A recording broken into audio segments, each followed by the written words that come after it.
Hello, hello, hello, hello. Give me a second. There we go. And let me set up my desktop here. Hello, I'm not late, despite what Talabot may say. I am precisely on time, in fact. Hello, hello. Hello, hello, hello. Ah. Okay. Hello. Yes? Now, which of these is the one that's working? Ah, I see. Okay. That confused me for a brief moment. In fact, I should probably get rid of that. That's a bit strange. Okay. Sorry, that was the old mic, I believe. If that's... Sorry if that doubled my speech a bit. Okay. Hello, everyone. How are you doing? I'm going to take you with me very briefly as I go finish making my tea.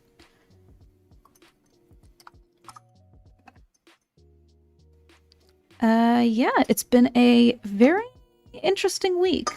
Actually, quite a bit quieter than I thought it would be, considering all the stuff that needs doing in the next couple of... Well, in the next 3 weeks now? So I'm sort of just getting prepped for that. But yeah, I'm calling it the calm before the storm because I know the storm's coming. In fact, I think it might be a good idea to go and do some stuff this weekend. But yeah, that's all unrelated stuff to the topic at hand, which is animals. Hello. We're going to be drawing animals. The animals. Specifically, a couple of animals that are quite important for the upcoming comic. Because if there's one thing I don't actually have that much practice in, it's drawing animals. Not the furry kind, just the regular animal kind. Which is not the worst thing in the world.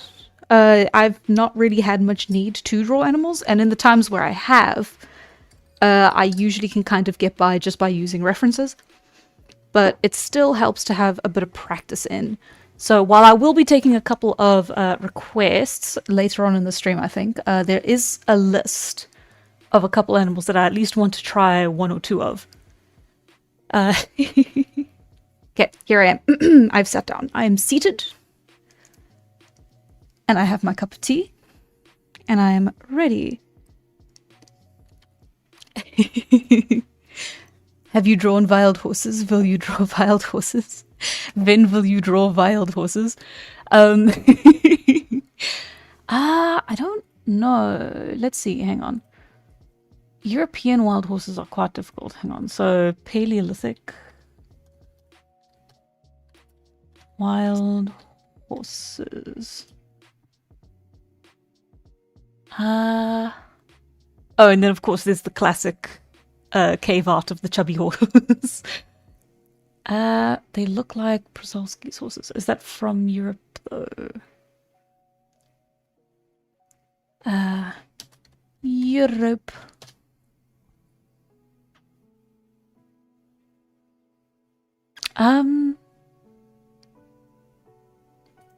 Okay, the second result from that is Europe's horses were not Przolski.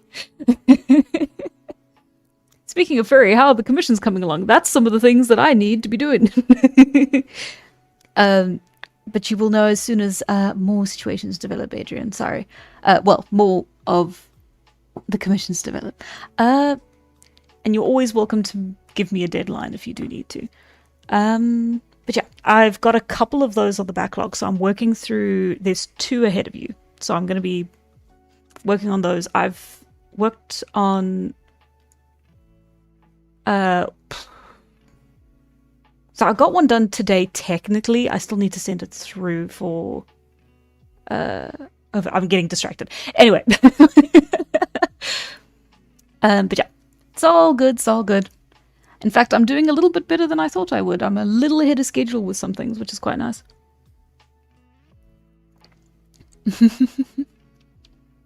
Let's see. Oh, thank you, Adrian, very much. Okay.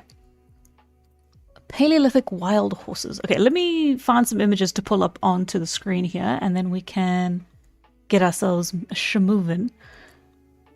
European wild horse. I mean, in theory, the wild horse should not have changed that much appearance-wise, correct? Question mark? What do you say, Rewilding Academy? With some very interesting titling issues.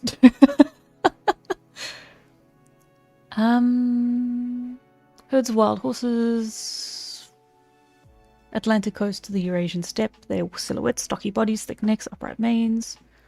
Frozen in time on cave walls.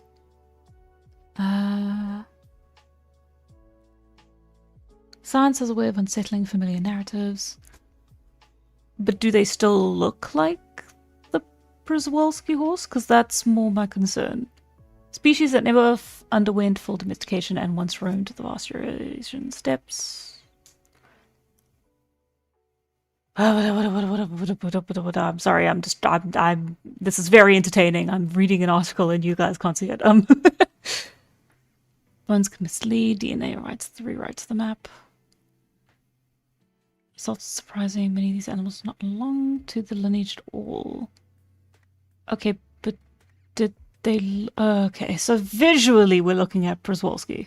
I apologize if I'm pronouncing that incorrectly. Or I could base it entirely off of this cave image. This cave painting. No, what do you mean it already exists? Silence. Ah, there we go. Okay. I've already downloaded the image, it would seem. Okay. I am going to do a quick warm-up. Let's not make these too many images as well.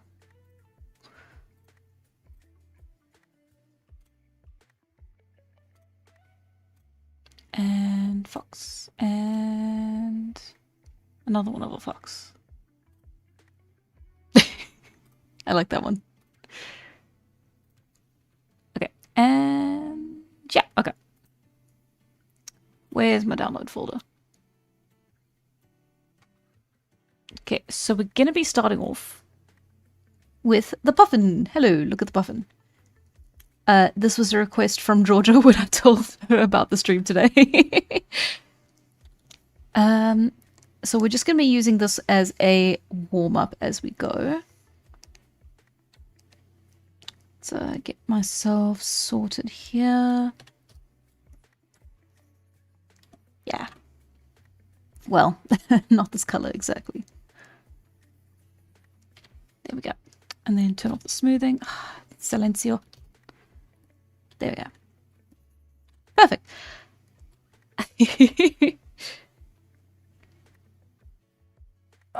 Okay, big stretch. We're fine. Nepotism strikes again. Indeed, indeed, indeed. Hello, Jojo. Oh, I'm glad so many people are puffin enjoy it. They are very pretty birds. I am fascinated by their beaks, actually.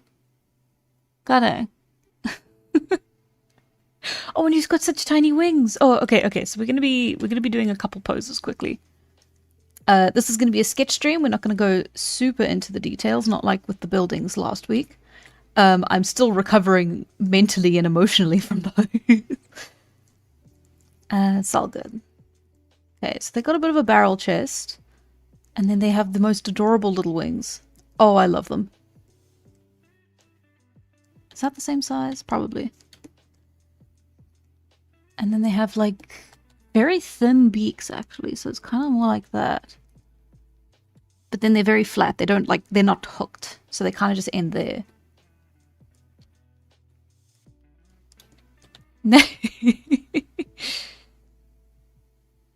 Like you mean some poses, you know, like birds.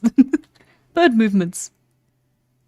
Okay, maybe full facing front is a bit of an odd pose to start with. Well, an odd angle to start with. Something like that. Let's see. Can I make this more of a 4? That seems better, doesn't it? Oh, it's so tiny. Okay, let me... a little bit bigger. Let's see. And then we're gonna have that. And then they're quite chubby necked, which is very adorable. And then they have... If we're going to be doing the markings, let's do the markings like that. Yeah! Mm-hmm. And then we have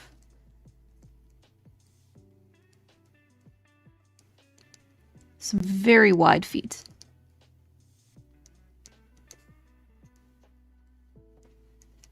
Little paddles. Maybe they should be shaped... Like here, they're shaped almost like spades. So maybe I should be shaping them more like spades. Like a little more rounded at the back here.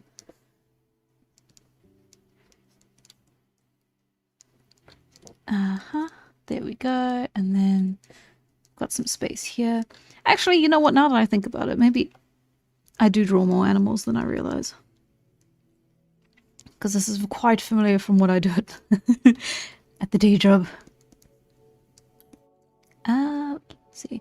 I suppose the difference is that I never really draw them in my style.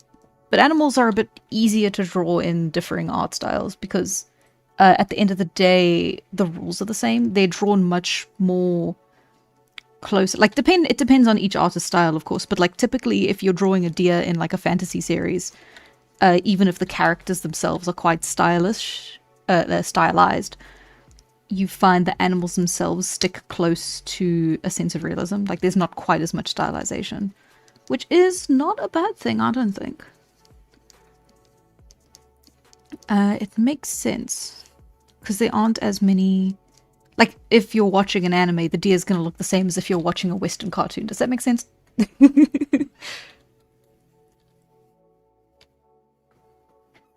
Oh.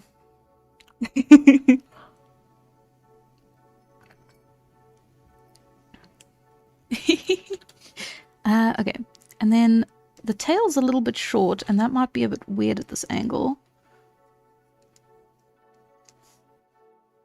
There we go.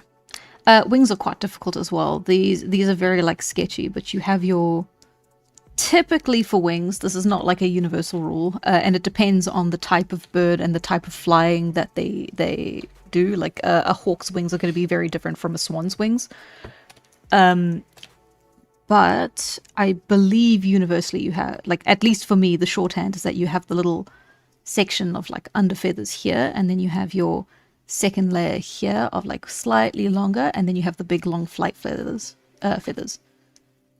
And then because it's a puffin and it's not quite expected to be the most flyingest of all birds. In fact, I've maybe made them a bit too short here based on some of these images. Let me download this, hang on, and then I can show you guys. See, I was using this image.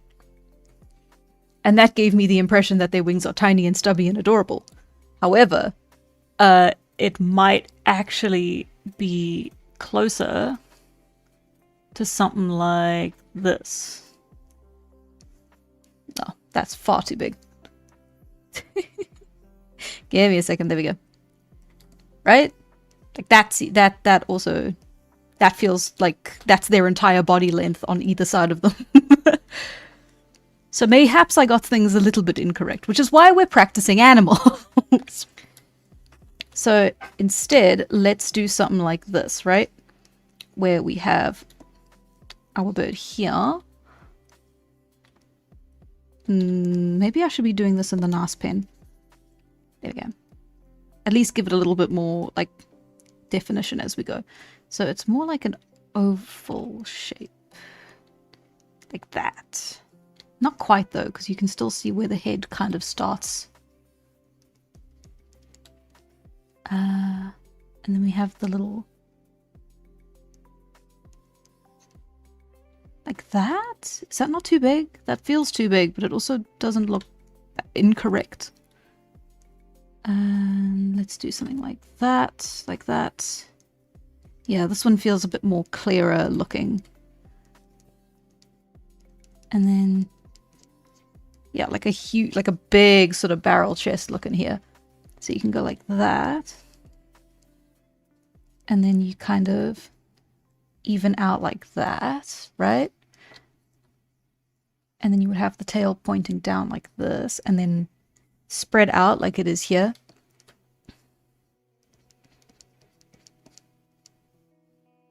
And then here's where the shoulder would be, but it would be pulled back, so it's more like that. And then you have...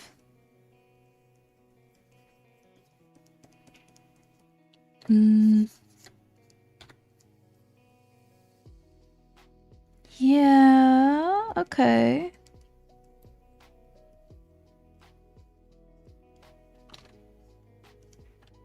Or actually, it would be more like... that would look better, wouldn't it? Kind of curled over like that.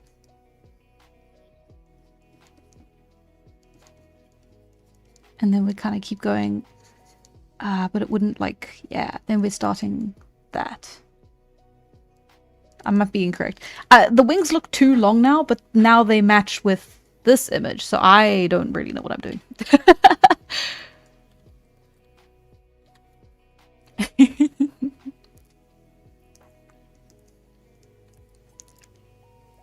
Okay, so we're gonna do something like that. And then we're gonna just have that sort of looking with the... like that? Question mark? Like that. And then we've got the face. Because it goes like that. And then like that. Oh, he's such a dapper fellow. Oh, he looks a bit sad. The universal sad expression. Okay, and then... interesting that the black, like the white doesn't come under the wing, right? Like you'd expect it to be kind of like that. Except it finishes here. And then you have... let's see, and then the legs. And then because he's stretching, he'd be on like his tippy toes a little bit here. And then I think there's spurs in the back, but I can't really... no, it doesn't look like there is. Okay, never mind. No spurs in the back.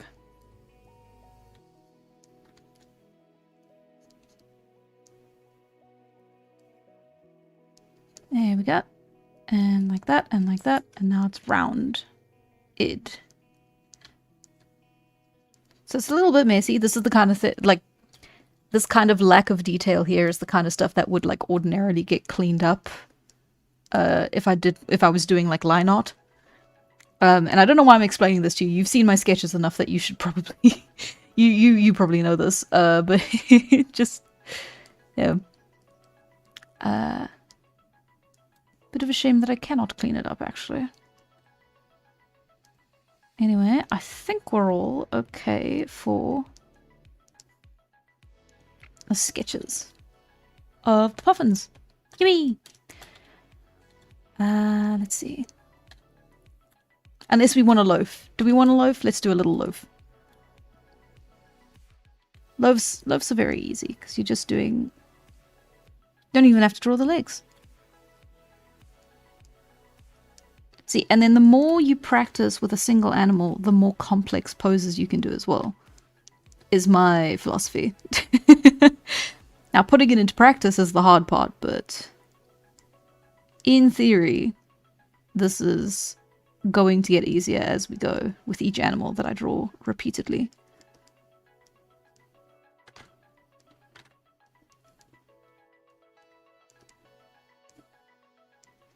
There we go. Don't even know if this is how they live, but we are just going to pretend.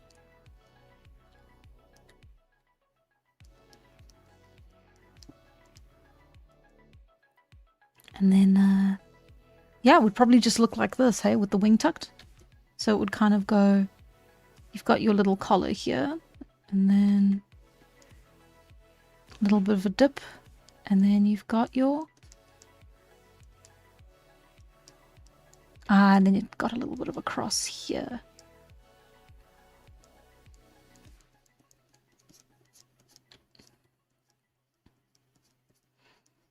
You've got the weight distribution. There we go. Cutie pie. Look at him go. He's having a nap. Okay. And now that we've got our puffin ready,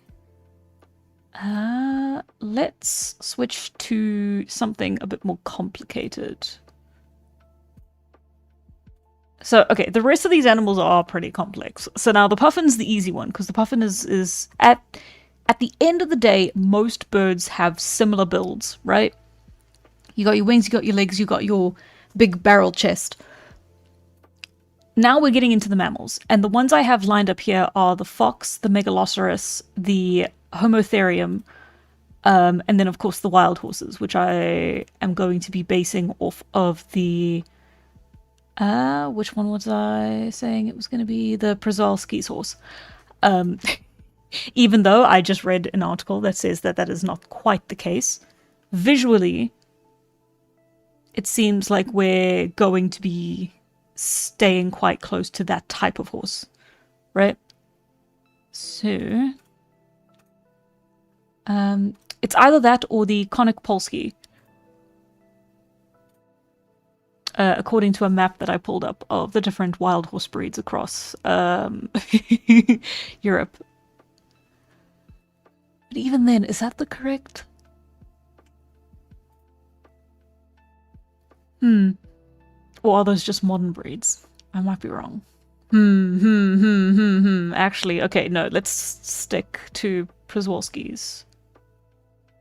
Just to be safe. And then I can do some more research on that later. Unless anyone knows for a fact now.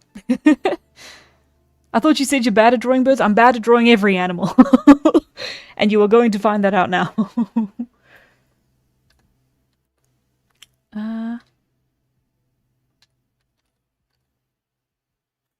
Przewalski's horse. Okay, there we go. I've got some images. Oh, that's cute. Okay.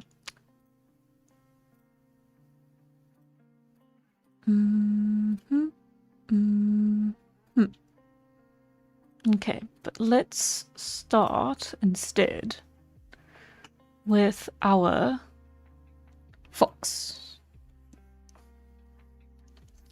Okay. If you've seen the thumbnail,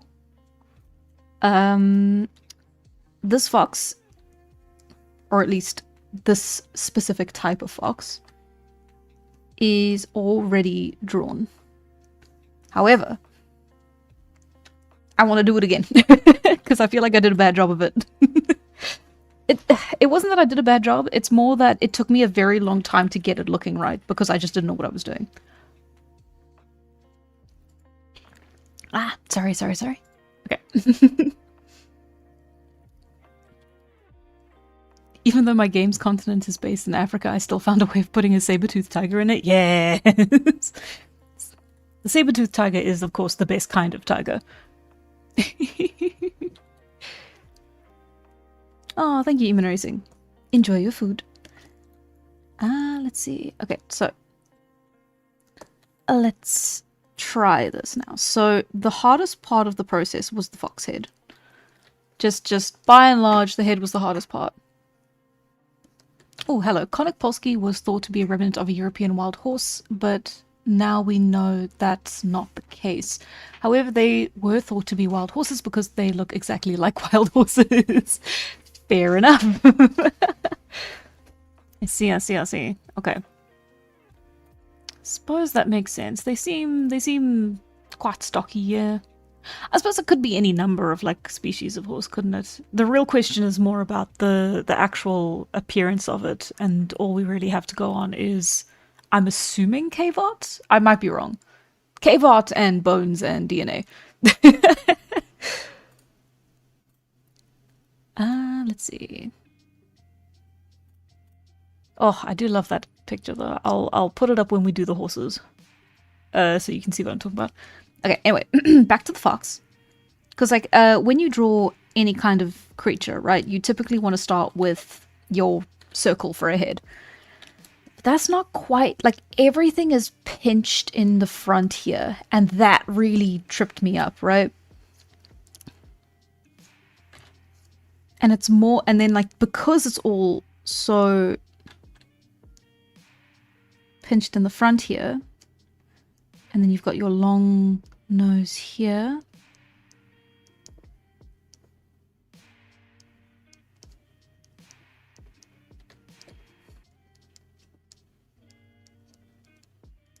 And then you've got your little eyebrows, even though they're not really eyebrows, it's just kind of like darker tufts of fur. And then it like goes down, like because of the fur. Again, you're looking at.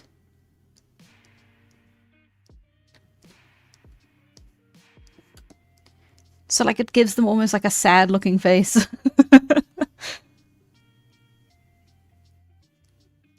Okay, and then you've got your tufts around here.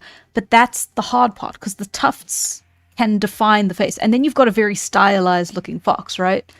And that's not really what you want. Or at least that's not what I want. So you're trying to do something like that. But then that's too low, so it should be something more like that. There we go. And then, of course, comes the problem of muzzles that I have, personally. But yeah, and then you've got... So the face goes like this, and then you just have a lot of forehead. Just a lot of forehead, and some really big ears. So now...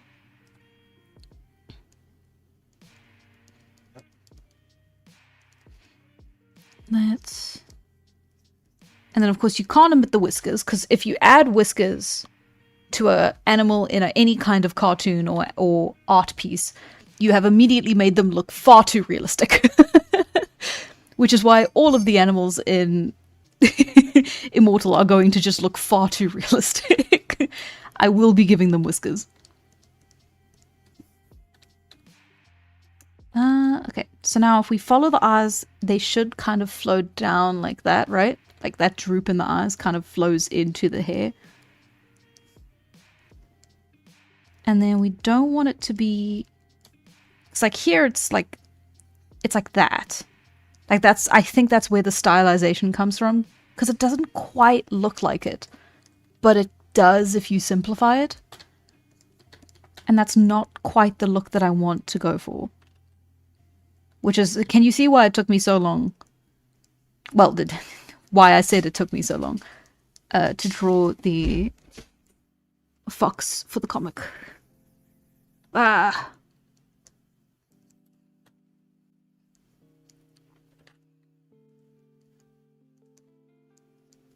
I did specify it was for the comic, right? Anyway, it's for the comic, so...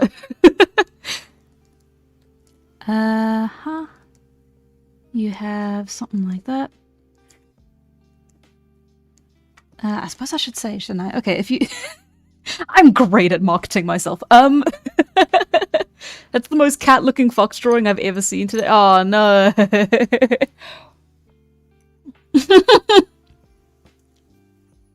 Draw it, Wimdy.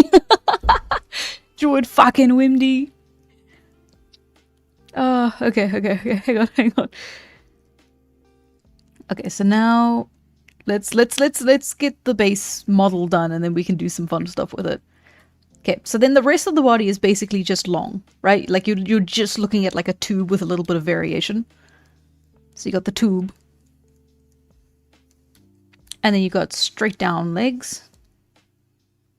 And then some straight little curved legs because it's a mammal. And then the tail is basically the length of the body minus the head. So you're pretty much looking at like that. And then it's quite cool because it's like a bottle a bottle brush. Like it just all kind of sticks out.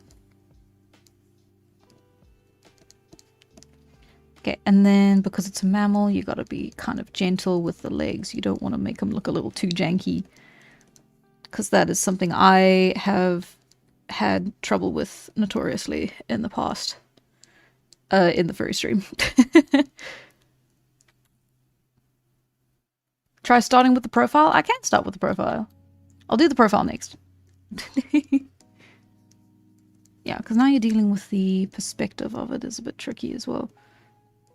And then, of course, the coloring does quite a lot to it. Because if you're looking at like a classic fox, excuse me, as these are, then you are dealing with, like, the color pulls a lot of weight. Like, if you looked at this animal and it didn't have the fox coloring, it does look like a very different sort of it. Like, it looks like a fox, but like it's a fantasy fox. It's not really like a fox anymore. I don't know how to describe it. I look up pictures. Snow foxes are different. They are like so much cuter and smaller and chubbier.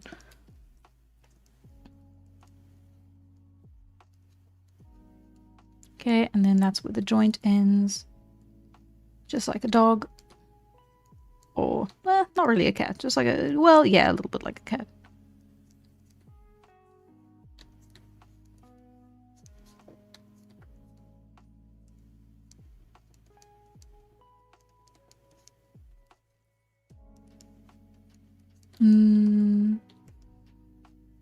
Could the legs be too long? That is probably a thing. And then that'll cut the tail a bit short, but that's not the worst thing in the world.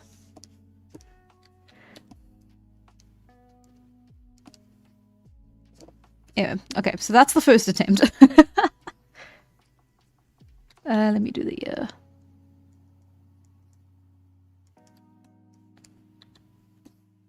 let's put you down here.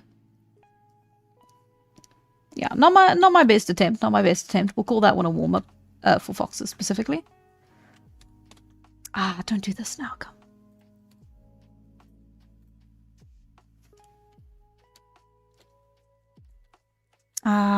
It's been happening more and more with Photoshop now. I don't know why. Like, once a day I have to restart it because the zoom and erase shortcuts stop working. Okay. Give me a second while I reboot. Sorry, guys.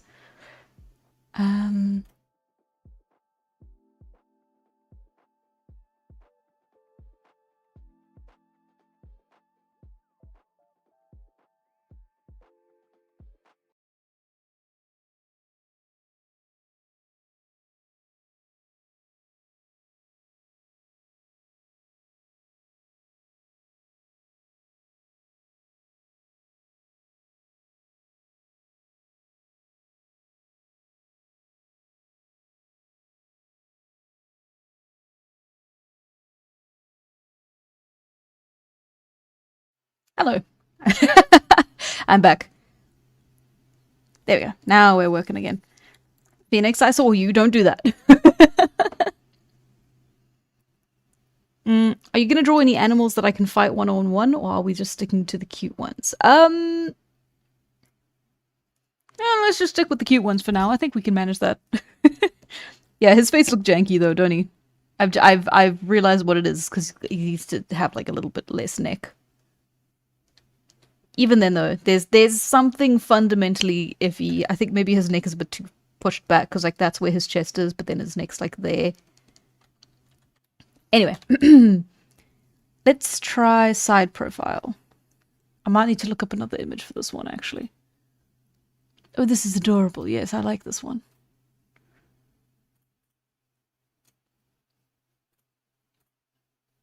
Yes, yes.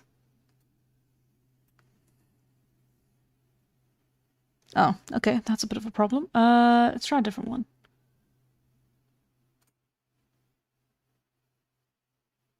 No foxes inside profile. Court of profile and facing forward only. Let's try this. This is quite a young fox. But if anything, it might help me see the face structure better. Okay. There we go. Let's rasterize and there we go. Just so I can get some specificity.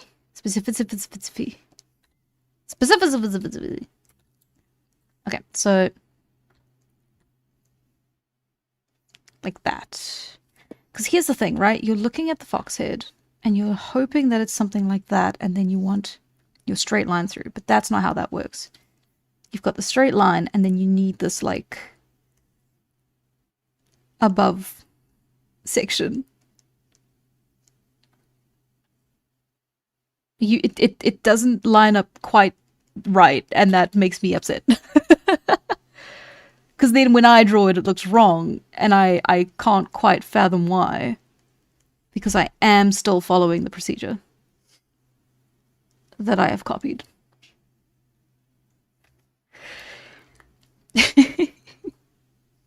And then we've got the ears like that. But then that might be a bit too far forward, won't it? Yes, they've got a bit more forehead than that. The ears are more like half in, half out. That seems a bit better. And then the back of the head just is right at the ears. In fact, they stick out a bit from the back of the head.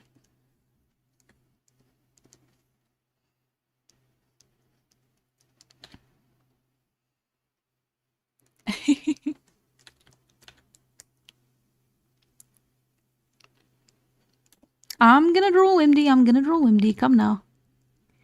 Let me try a couple more attempts than like one.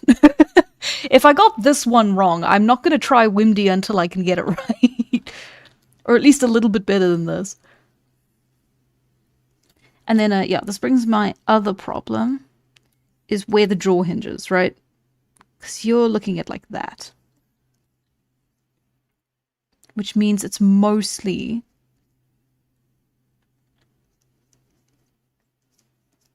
like that. And then you just have a little bit of bottom jaw. So then if you're hinging it open, it's going to be more like that.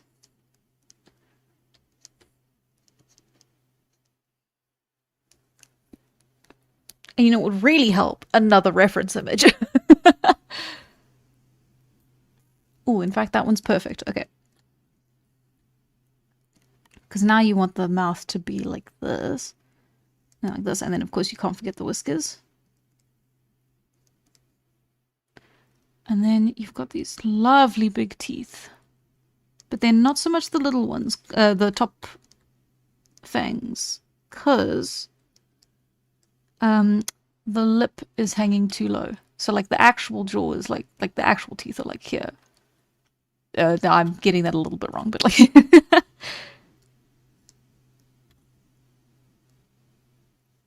It's like, I can't really draw him smiling. It's just not going to look right. It's just not something foxes do. So it'll be something like that. And then side profile, their eyes are right at the front. And they sit nice and comfy on top of the line here. Right.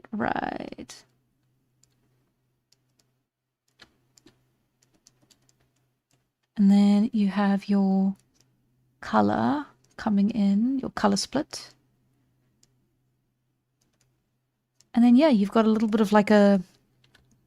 Can't see it on this one, the first two short, they're too young. But yeah, you still should have that little hook of hair sort of visual. Not as strong, it can be subtle. In fact, it's better if it's a bit more subtle. It's a wolf, the best wolf. Leave me alone. All canids look the same. You're gonna correct me and say one of these is not a canid, but shh.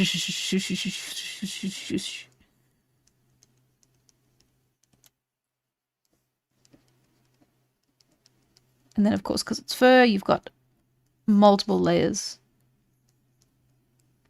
And then, yeah. The hair color should now then go just down. In fact, it looks quite good if you've got a little bit like that. That's a little bit of styling, but that's okay. That's legal stylization. Because I decided it is. Okay. Now that we've got that one done, let's try Wimdy.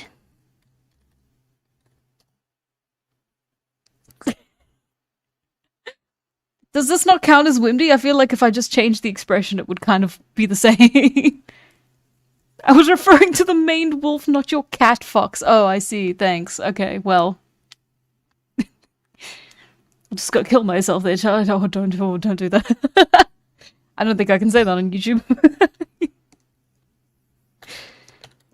So I'll just go walk off a bridge then, shall I? That's worse. Okay. Let's try Wimdy. It really does just look. Okay, let's try and exaggerate the pose a little bit to make it interesting. So we've got the head. Yeah, this is nice though, because then we can start with like your basic structures. Basic shapes.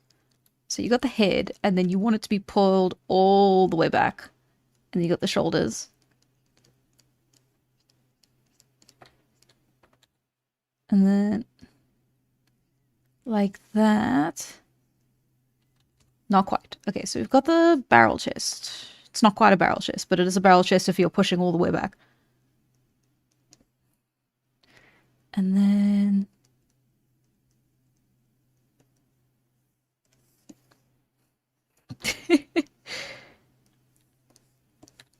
Let's... Okay, the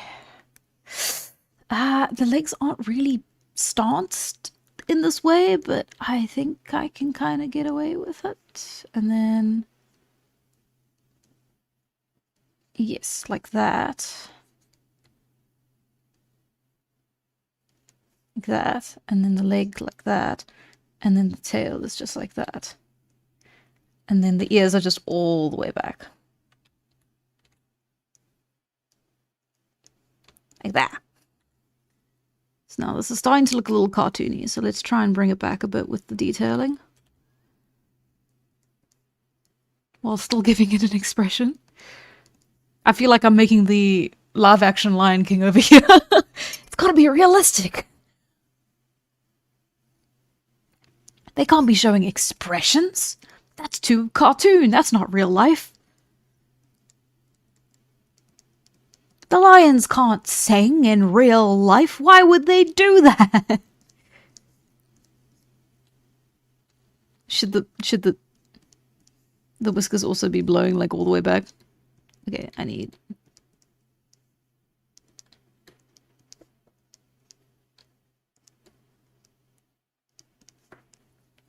I think that's fine.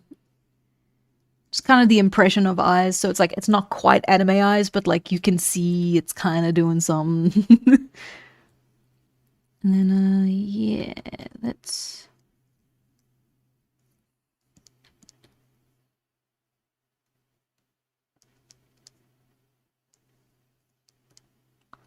Like that, and then because we've got this lovely different color change, we can kind of use that to show...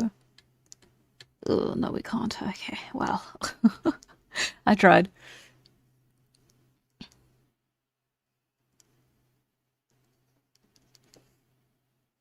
And then, okay, so you can see, yeah, you can see like the brow. And then there's like very, not really like tufts of hair because it's all just being blown way back.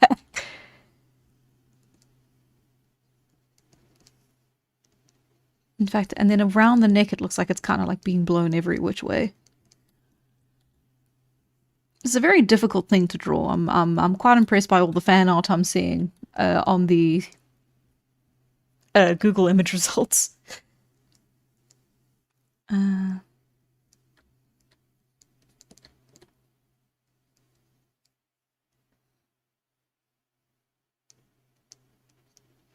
Okay, and then...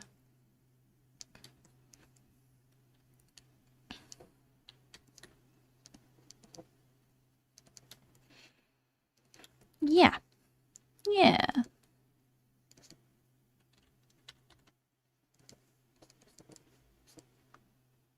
And then like that. Okay, and then we want the legs to be a bit stockier. And then we want the leg to be doing something more like that. So let's see. Okay, so we want that, and then a little bit of a turn, and then it's completely obscured by snow, and I'm just not going to draw feet because I don't like drawing feet, so we're just going to be doing that with the... just going to be doing a little bit of that with the legs. In fact, if there's... I don't know... This is a very niche issue to have. it's very hard to draw animal feet because there's very few reference images for it. If you go online and you look up any kind of animal, odds are you're going to get wildlife footage or like photos, right? And if you're looking at a photo of like a mountain goat and the mountain goat is just on the grass or even like on the rocks, but something happens when you take a photo of an animal where you just cannot see the hooves or the paws or like anything. Like it all kind of blends in with the ground. And it is bizarre how common it is. Like even when you think that like you're going to find something because like they're standing on dirt or on a road, like you still just like barely manage to see every other part of the animal crystal clear. It's like, it's the feet. You just can't. And I say this because, okay, a part of my job for the last like couple years has been to draw specific animals as just like as demonstrative illustrations of what the animals look like. And I can't do that if they're all missing feet. So that has actually become a bit of a pet peeve of mine, apparently, now that I'm discovering it live on stream. So, yeah, there you go. Something new that we both know about me now.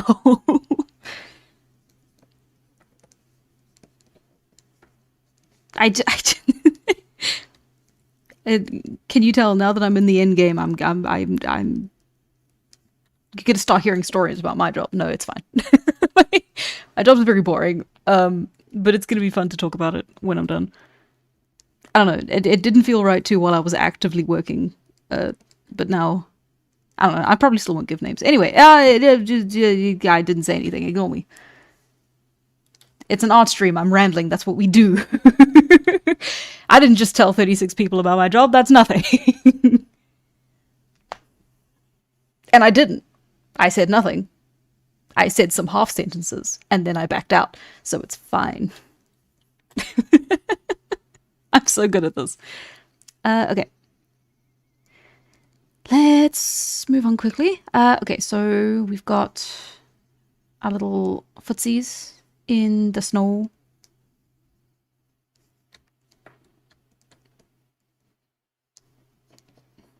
I don't know why it looks like it bends backwards. Like it's lifted like a little thing like that. It's like a doing that.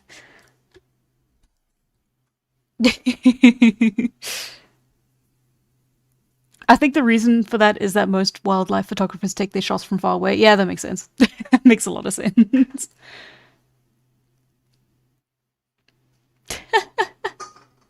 South Africa hates feet while I can search up animal feet on furry websites and get terabytes of feet. Right. I bet Hannah works as a smith. Yeah, okay.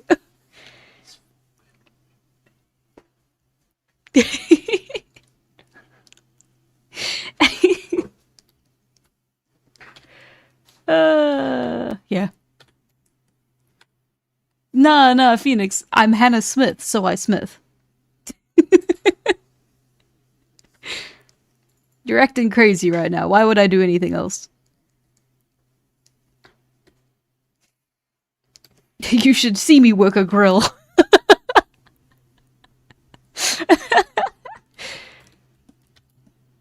It's her parents that smithed her. Uh-huh.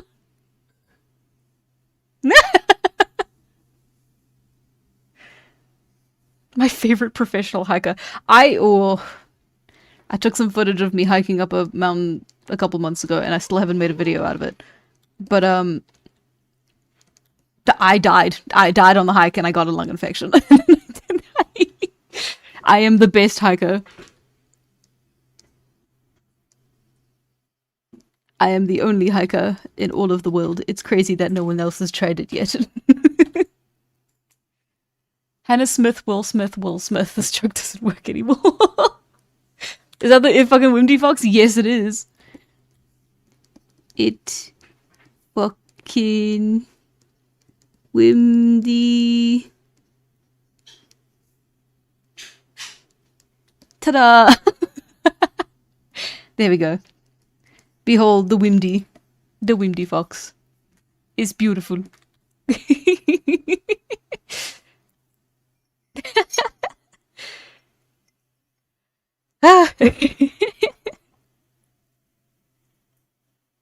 Mm. Is this a new hiking, or is this a continuation of the fire story from a handful of streams who were?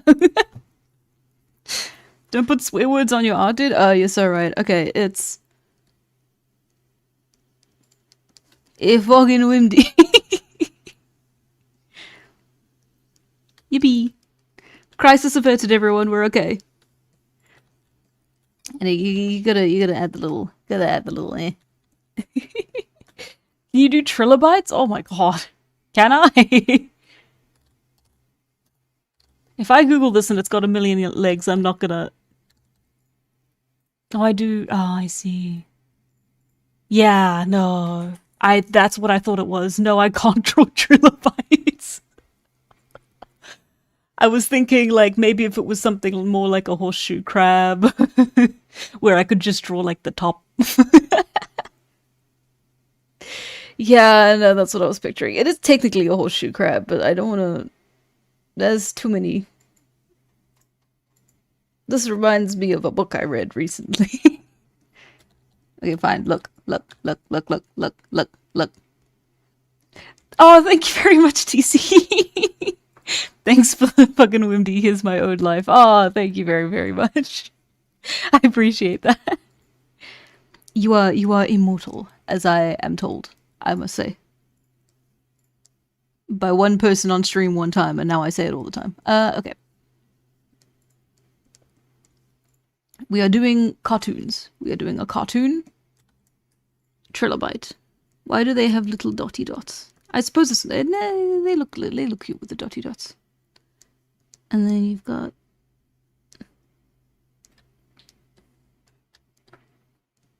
like that.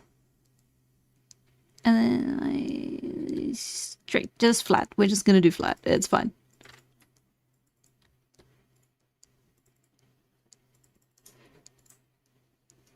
Da, da, da, da. Oh, something that I've been watching recently. Draw from above so you can't see legs. Exactly. Something I've been watching recently is Smallville, because I never watched it when I was younger. This is my first time experiencing it. And I gotta say, watching Smallville and Supernatural at the same time is a hell of an experience. Because I don't know if I've talked about this either. I've started watching Supernatural for the first time. I please correct me if I've rambled on about this before.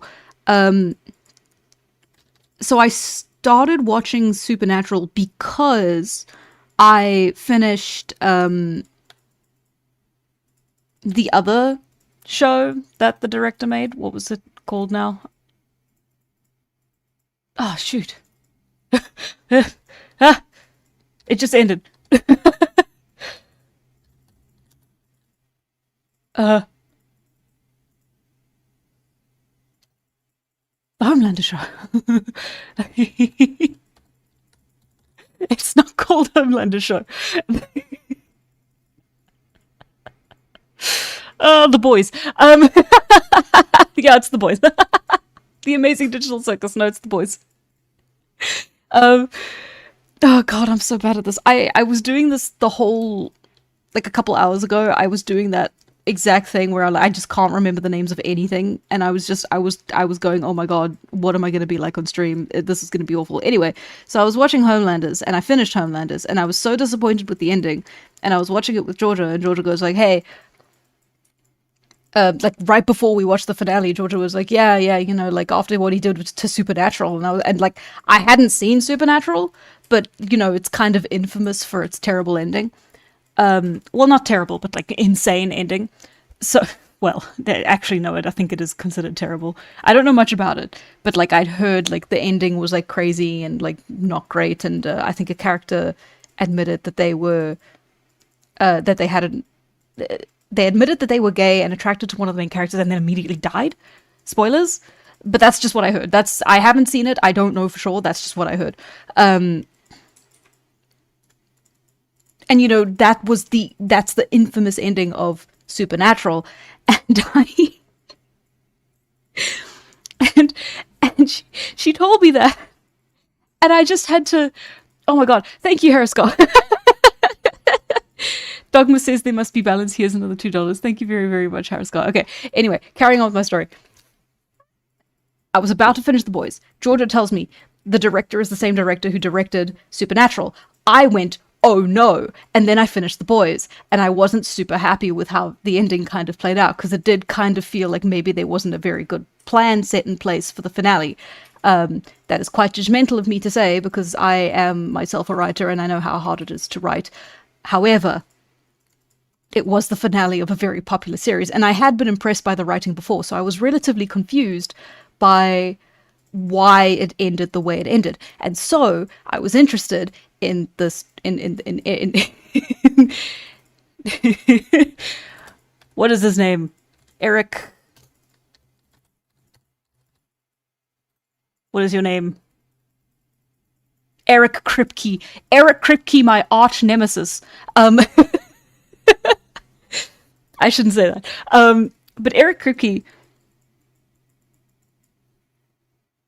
created a show that I really liked and then gave it a bit of a mid-ending, which is interesting because this is not the first time he's done this. So I decided to watch Supernatural because I wanted to see if Eric Kripke had maybe like what was his pattern of writing, and like why did it not writing but like directing.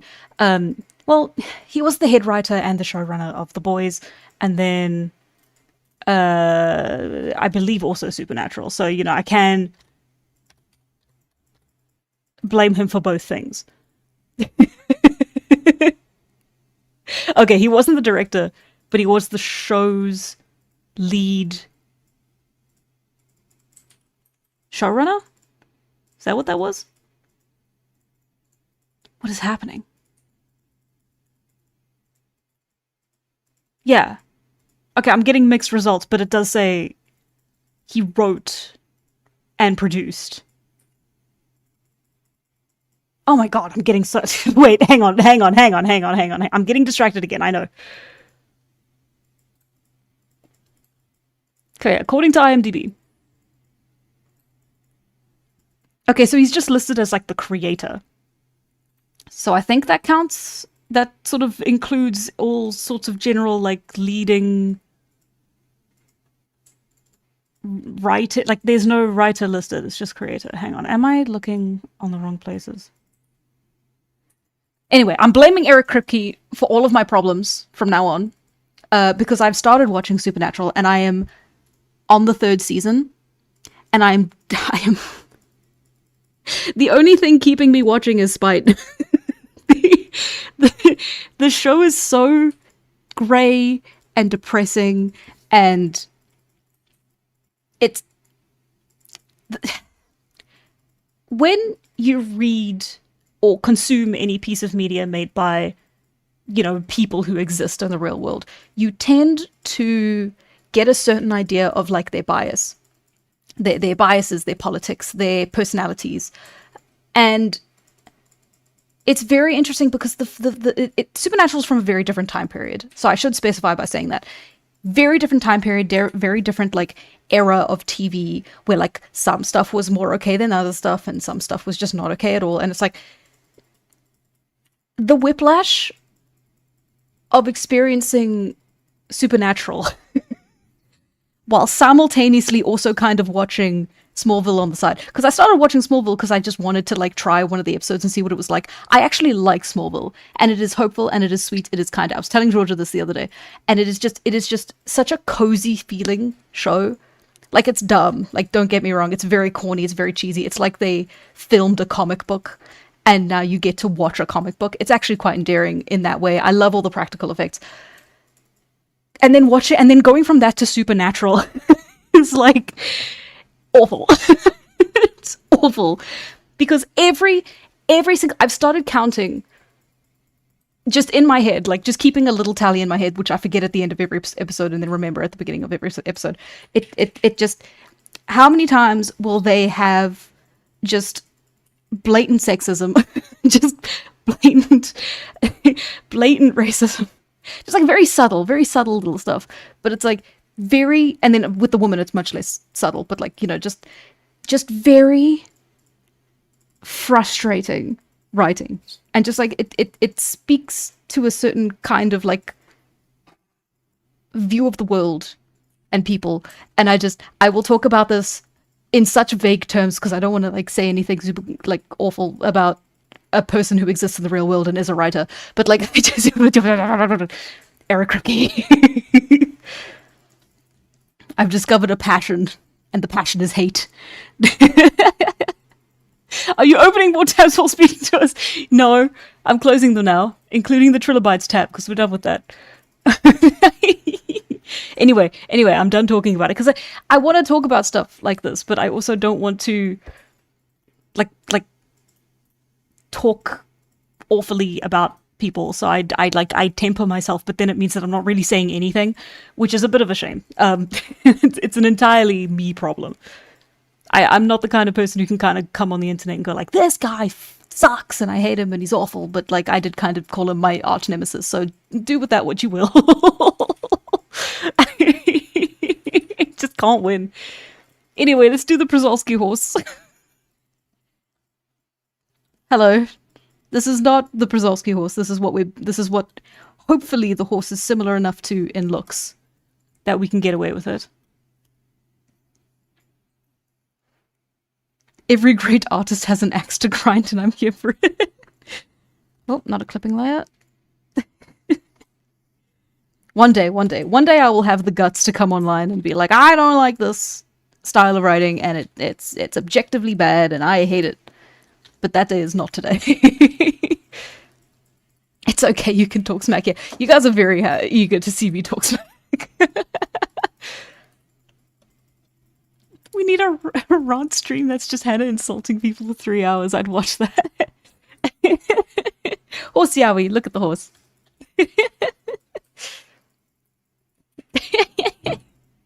Do the evil and intimidating horse. Draw the horse as a girl. But a horse as a girl is just a horse. It'll look roughly the same. The infamous Steven Universe rant video, you know the one? I don't, actually. Do I? I don't. Those are some well-fed horses. These are, I believe, just how they look. This is what people mean when they're like, it's a stocky breed. Like, that, all the images I saw of Przolski's horse, it's like very similar sort of like shape. I believe it is just part of the stockiness. Some of these aren't as round in the stomach, but it's all stocky. You must understand, they're stocky. Okay, let's do a side view. We'll save a side view. I just just backing out of my Kripke rant at the last minute.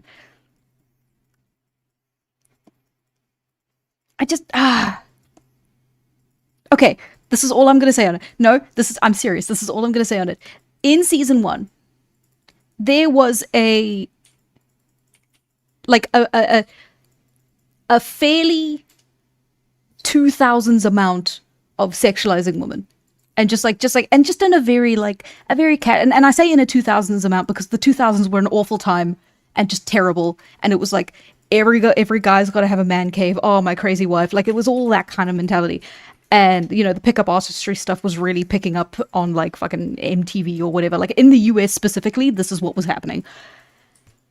And Supernatural is very much a product of its time. But then you get to season 2, and it is just egregious. It feels like I got to a point where I had to just shut down a certain part of my brain to just watch the show.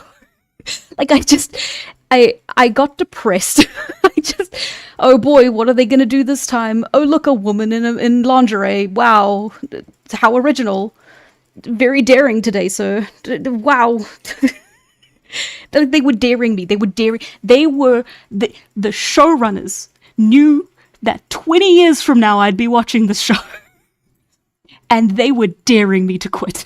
And it was just the stuff they would say in the show as well. Just like, there was the one episode that I kind of liked in season 2, because it had an interesting twist that I didn't see coming, where you thought there were two haunted twins, and it turns out one was a ghost and it was actually a single child, right? And you thought it was like, ooh, creepy twins in a hotel room. The kind of stuff, like the ghost was fun. The way they were keeping the ghost in the house was not, because like their words, not mine. It was through like voodoo magic. They were like keeping the ghost like at bay, because the ghost kept coming back to the place.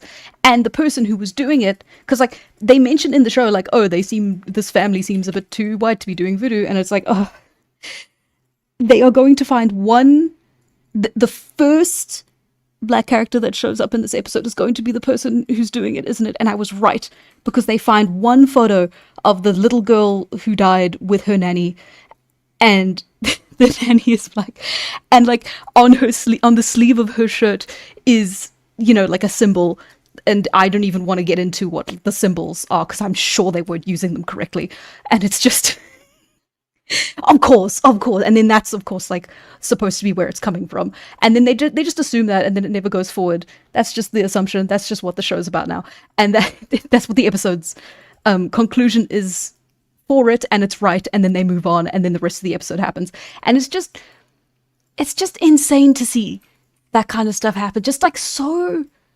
casually. Just the balls on that show. Does that make sense? I'm sorry. I am getting so incredibly distracted. This is not the point of the video. Well, the stream. This is...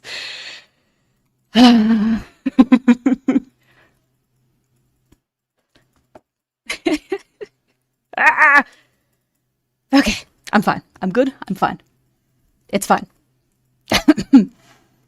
And what does Georgia say about it? I've been ranting about it to Georgia, and Georgia agrees with me.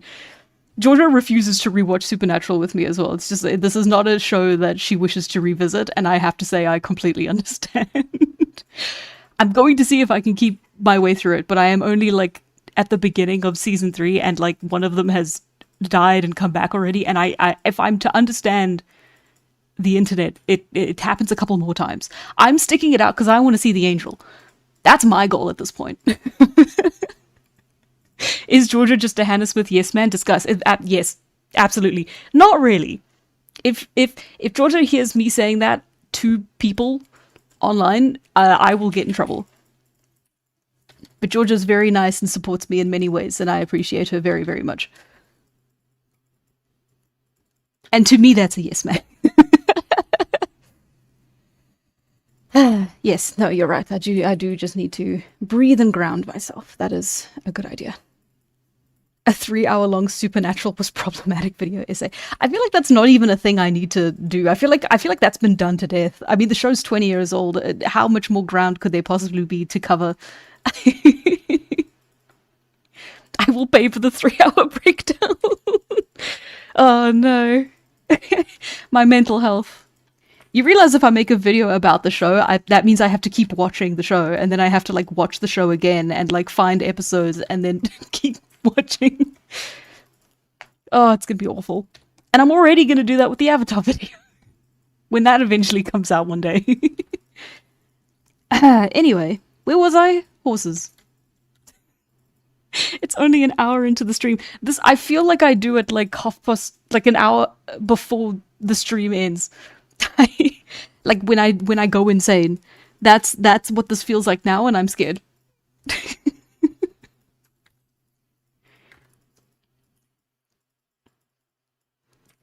Anyway, I'm gonna draw silently for a little while I ground myself. This is fine. I'm fine. We're fine. Who had a breakdown? Not me. Someone take my mic away.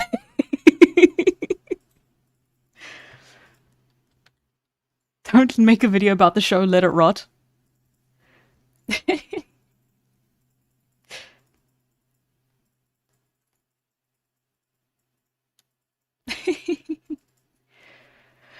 The color of the wall and the sound of the PC fan.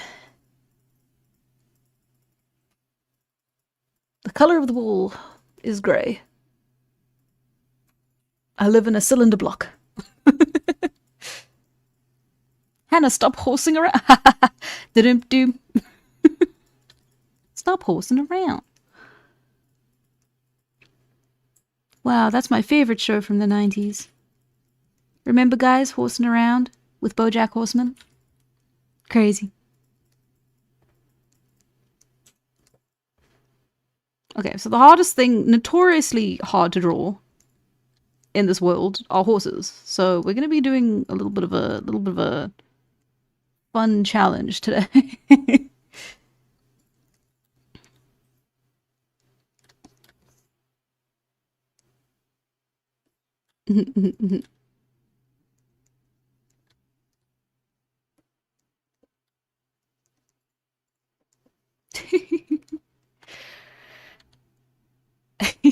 Can you imitate the PC fan?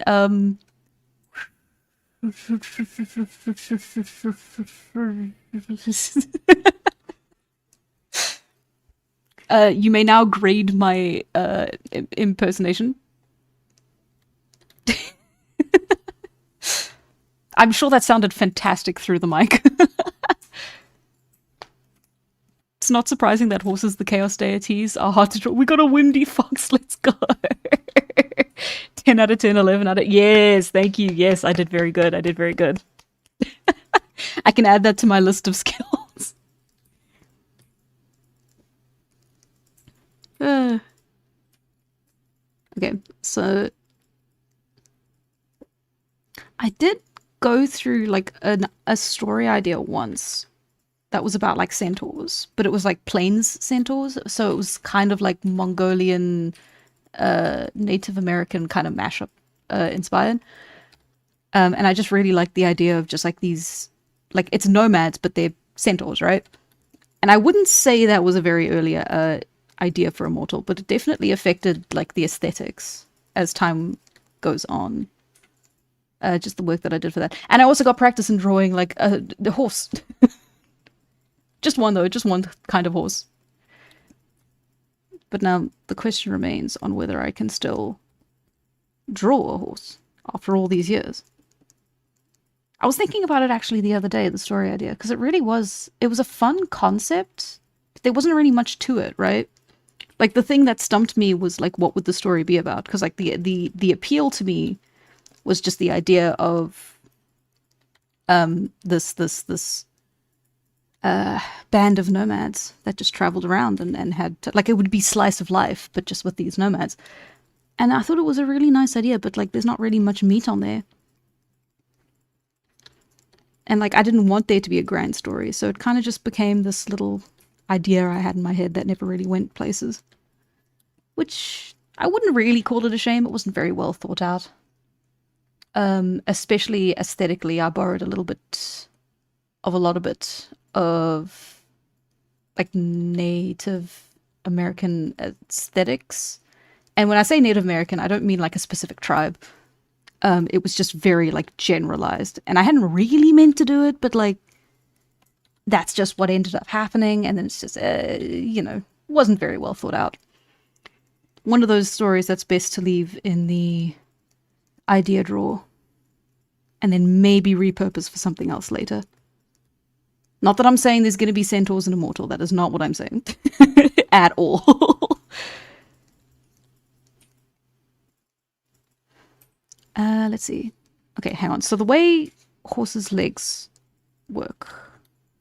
So you've got the hinge here, and you've got the leg here, and you've got the... Yes. Okay. Did I ever say I... not really. I have in the past.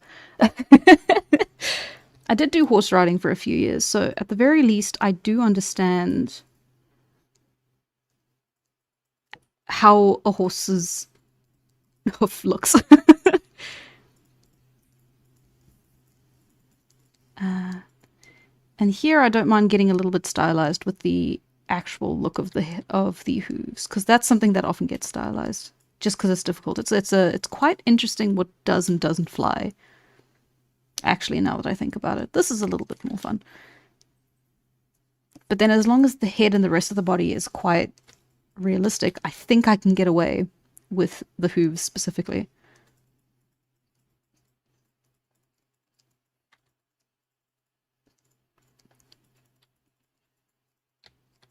Like that. And then we don't have to worry about shoulders. Yeah. And it's gonna be, yeah, something like that.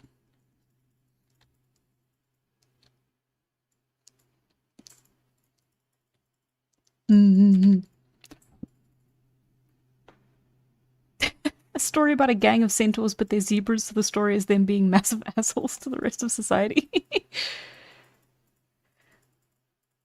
People can still believe there to be centaurs. That doesn't mean they have to be real. Yeah, exactly. Well, yeah. That's a good point.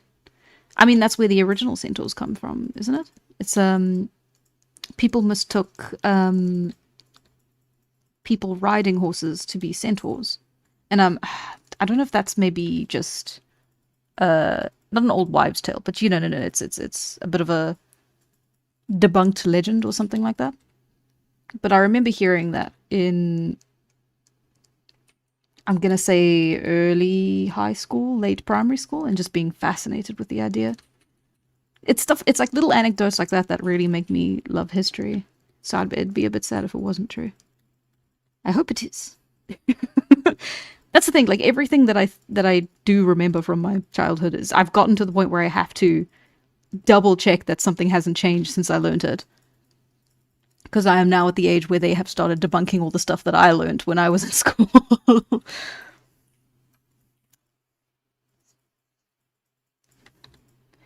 Let's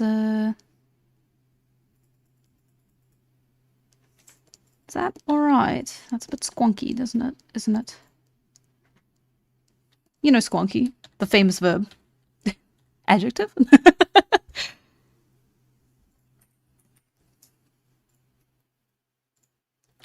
They've got very... Ah, no, there we are. Okay.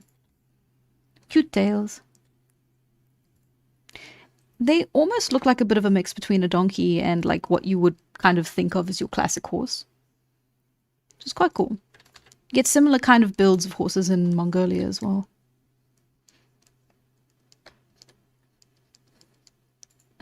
Let's see. And like that.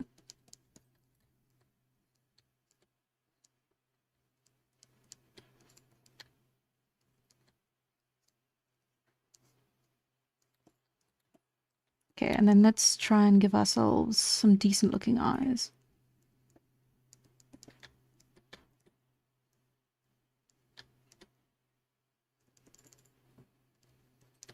Okay, like that. Like that. No, that's a bit too... Yeah, it's got to be sort of... You don't want to give them like hunter eyes, because that just doesn't look right.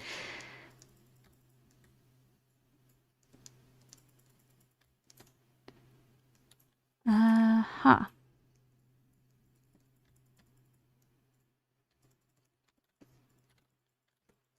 And then the big cheeks.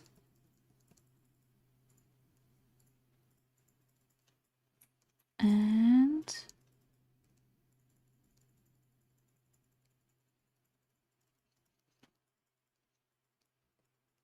I don't have to worry about little patches on the forehead. I think that's a domesticated horse thing. I don't think you're going to see that. Unless it's like a paint horse. I don't know. I'm just making stuff up to say. Let's see. Okay. Okay. Uh-huh. Uh-huh.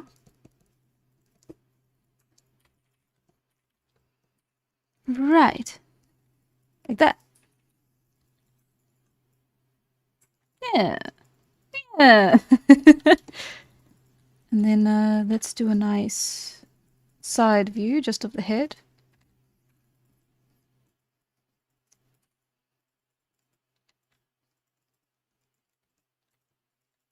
If we come here,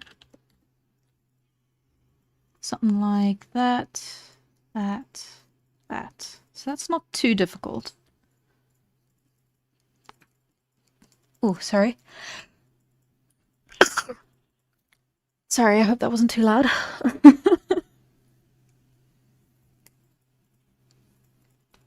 Looks like a Legend of Zelda Tears of the Kingdom horse. Ah, you're right. Yeah, those are quite stocky, aren't they? Oh, it wasn't? Oh, thank you. Thank you. Bless you. Ah. Yeah, I kind of panic whenever, like, because now, like, I have a squeezy, not squeezy, I have a water bottle here, but it's the type of, like,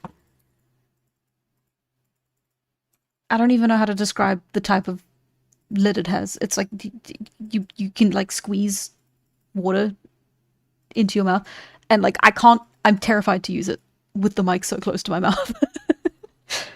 I don't know what ungodly sounds you're gonna hear if I do that, so I'm just not gonna do it. I'll take a break in a little bit and turn the mic off, and then I'll chug some water, but it'll be fine. I need to have like 3 drinks at any given point when I do these streams. I gotta have my water, I gotta have my juice, and then I gotta have my tea. Otherwise, I simply shall not make it. I shall just perish.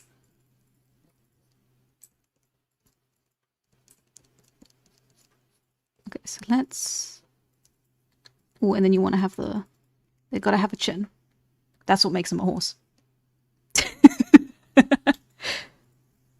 That everyone knows. Everyone knows that.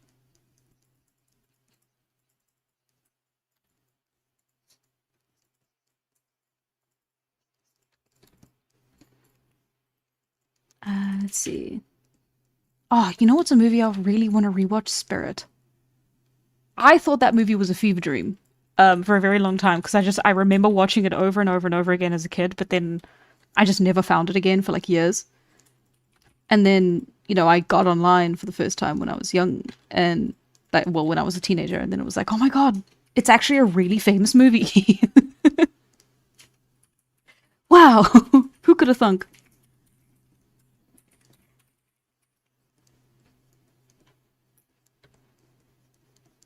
There we go.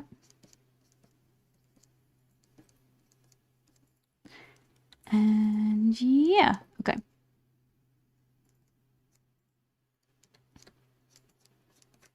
Anyway, I really want to rewatch it. It's been years. I'll probably cry. It's gonna be fine.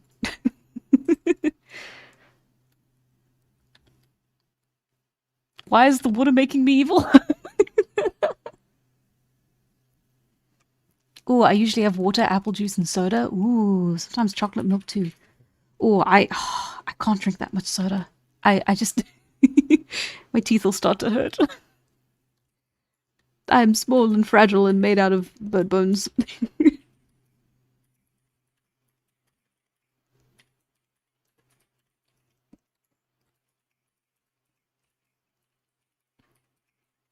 I'm just giving all of them like a windy...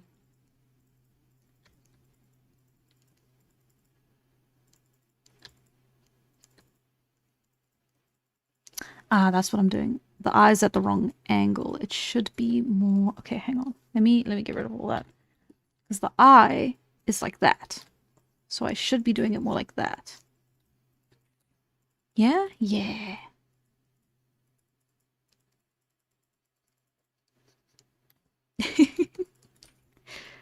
Like that.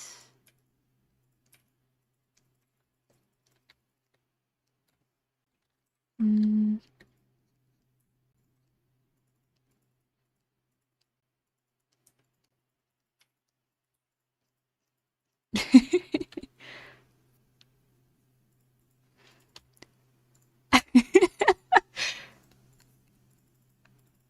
Small and fragile and made out of white fluff.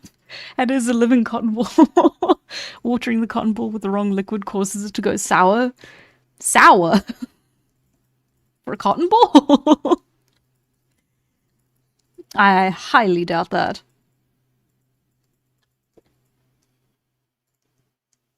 Okay, and then...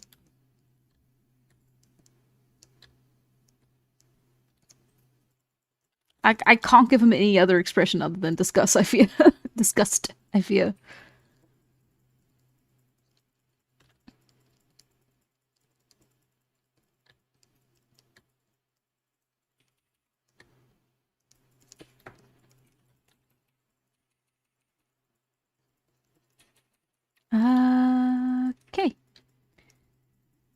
Have I been making the ears too long, do you think? I think maybe they're shorter. They're little stuck ears.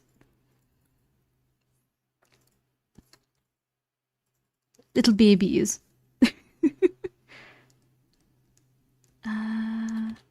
Yes. Yes. Yes. Yes. Okay.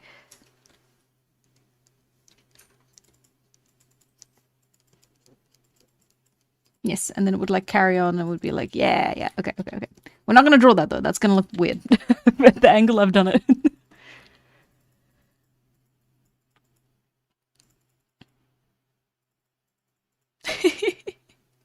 Bro looks like the chess horse. Yes, yes he does.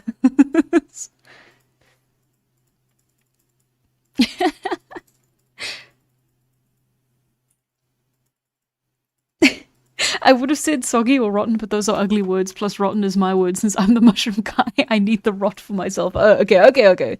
You know what? I can be sour. In fact, oh, I love sour gummies. Oh, I haven't had sour gummies in ages. I stopped having them because I was scared that I was screwing my teeth up. And to this day, I kind of suspect those are what was screwing my teeth up. Because for a very long time, I never had sour candy. And then I went through like a 6-month period where every Friday I would go out for, I had like a scheduled appointment around that time. And then I would like come back. And on the way, I would get myself some sour candy from the shop. And then I would eat like a big bag of like sour jelly beans. And it was so good. And I'm sure it screwed my teeth up. Because my teeth were perfect. And then like 2 years after that event, they like started getting sore whenever I ate like gummies. So now I'm just forever screwed in this because for 6 months I had one bag of sour candy a week. That's a warning to you kids.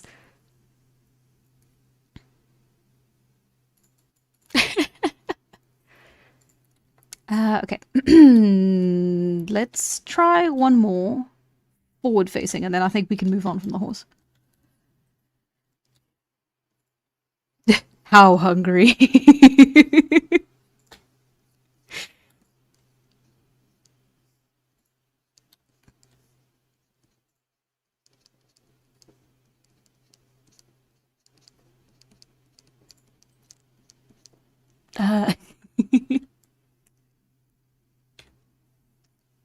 Too much soda or sour candy stuff and I can feel my teeth dissolving. I know, it's awful.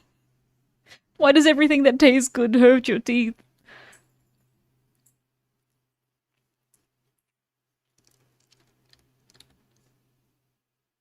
Okay, so we're gonna go... Okay, so we've got... hang on now. Okay, so we've got circle, line, smaller circle. Oh, and then straight through. Isn't that beautiful? You love to see it.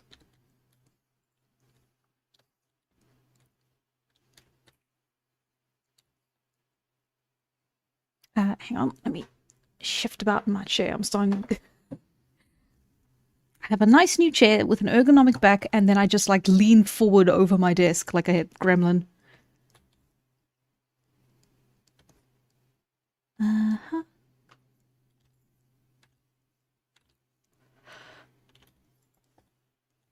Ooh, sorry. Okay. Okay, so let's do a little bit... not what I meant. Come now. Like that, and then like that.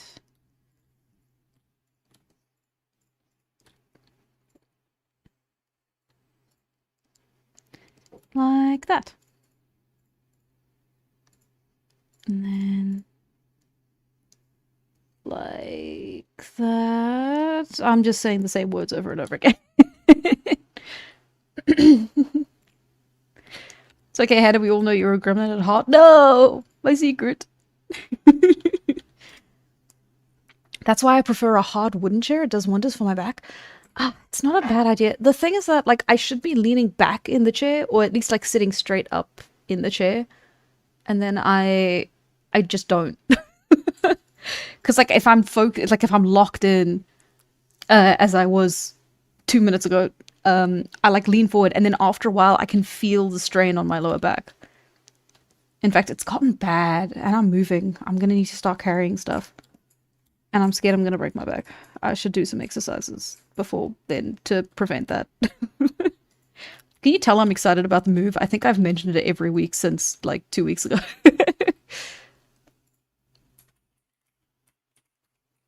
Let's see. The reason I'm excited is because it is in a much cheaper area. So I will be able to afford to go outside sometimes. And for me personally, that's quite a luxury. It's one of the, I don't know, I don't want to complain about it because there's a lot of benefits to working from home. But I will say the thing is that like you've got to push yourself to go outside. Because like I have gotten into routines where I will just not leave the house. I went through a period where I didn't have a car and it was just like too far to walk, so I would get my groceries delivered in. And then I just never left the house. I just didn't for like weeks at a time until I had like an event to go to. And then when I went to the event, I would get so exhausted because I never went out. But I'm past that. That was a couple of years ago. I'm okay now. It was, yeah, a couple of years ago.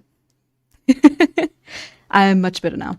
But it did teach me the risks of working from home without having at least like an outlet or two to life.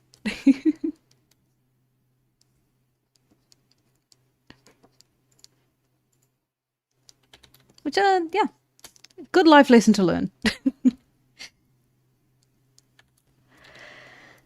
Are you moving within your area or going to a whole different place? I'm moving to a different part of the same city.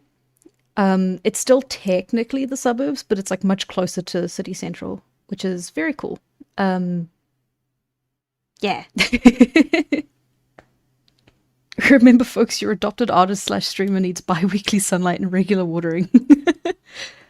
No, I don't need to drink water. That's crazy. Who would ever say that? That would be terrible.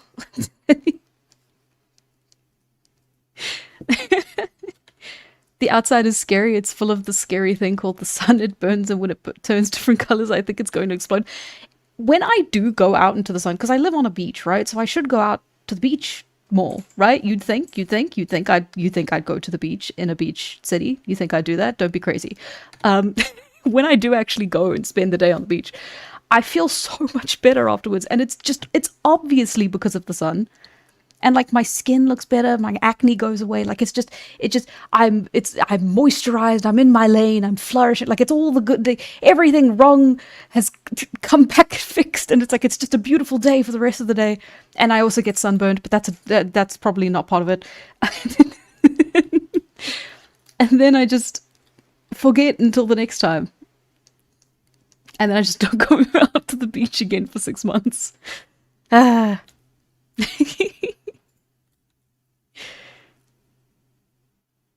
Oh yeah, it's bad in certain parts of the world. I've been hearing stuff online about like, yeah, the fires and, well, not it being fire season and the skies being yellow. That is what I mean. I don't know where and I don't know when, but that's just what I've been seeing online. So I am sorry to everyone in those areas. That's, I remember when it happened last year and it was like hectic. So I hope you stay safe. Sorry, I got getting very somber quickly.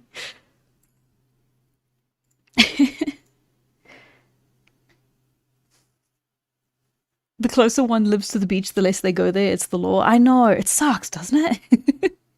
It's like a 5-minute drive and I just won't go.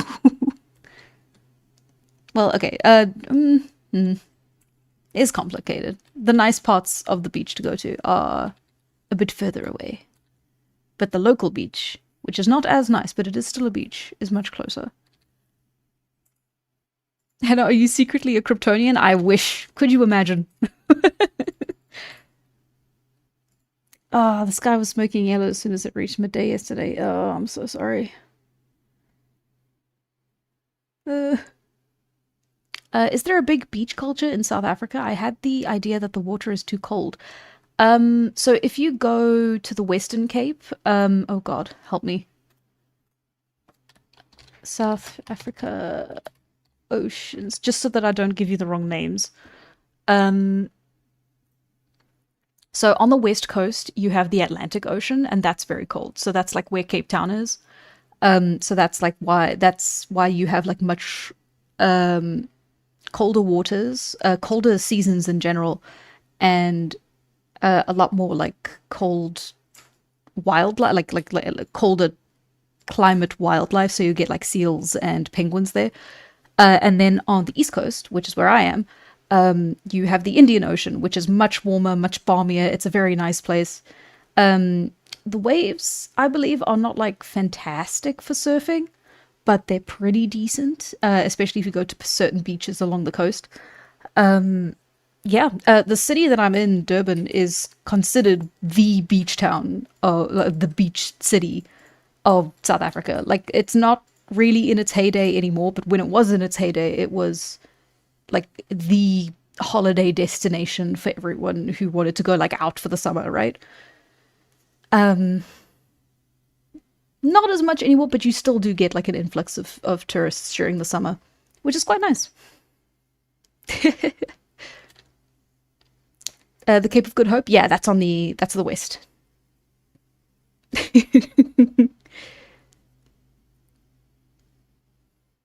Let's see.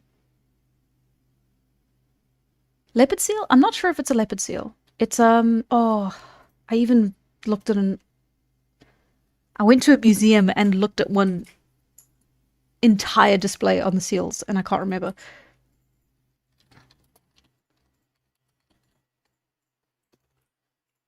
Seals. I think it's called the Cape fur seal. I believe I don't think it's the only species, but it's the species of the Western Cape is the Cape fur seal. They are endangered because there was a big fur trade for their furs, obviously, along the coast for a very long time. And yeah, so it is illegal now, and it's been illegal, I think, since the 80s. I'm getting all my facts wrong, probably. I'm just like I'm trying to remember the museum.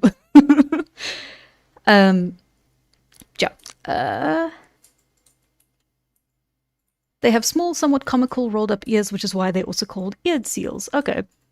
Cute. I like that name much better than Cape fur seals. Could you draw a seal? They're my favorite. Well, we are drawing animals, aren't we? Let me draw the Cape seal quickly. Just one though. We've got to get back on track.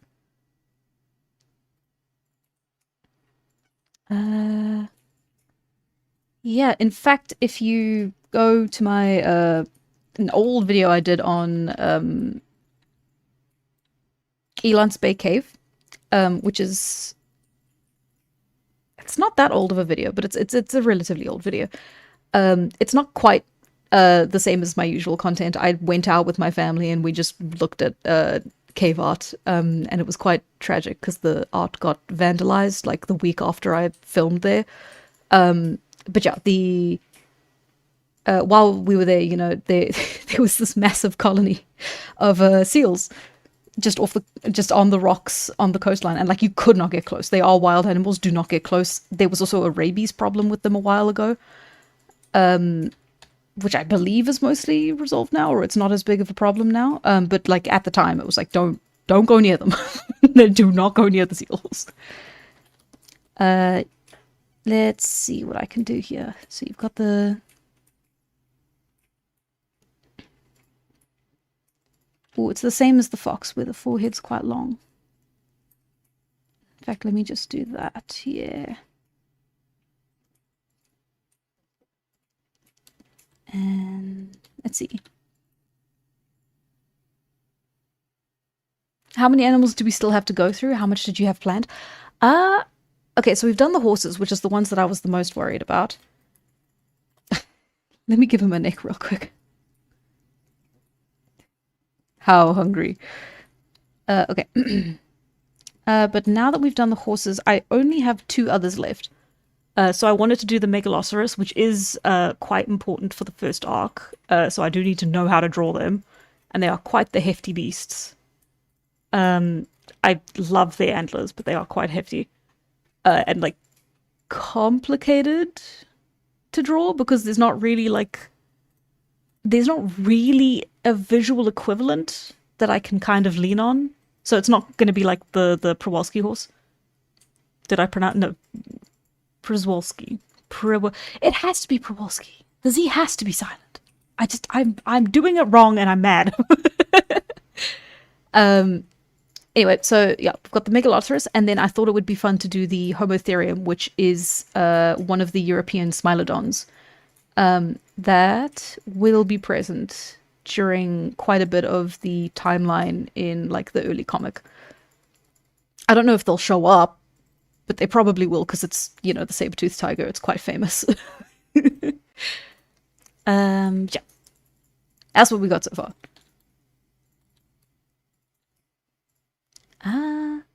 I would also ask to not pet capybaras if you ever go to Brazil. I have been on enough game drives to know you do not pet anything. You pet nothing.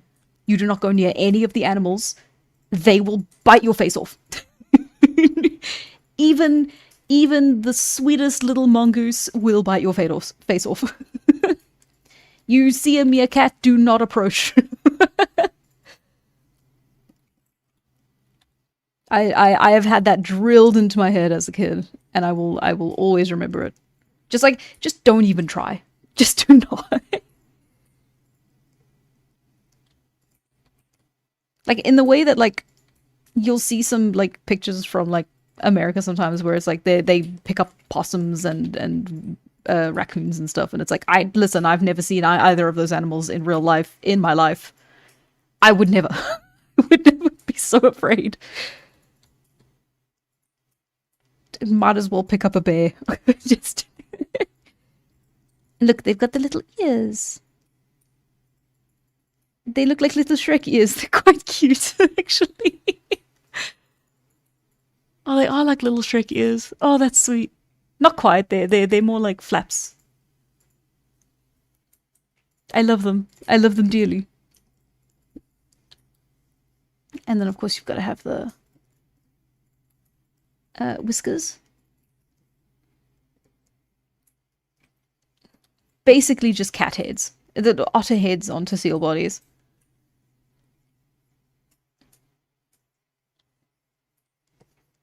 Let me do something like that.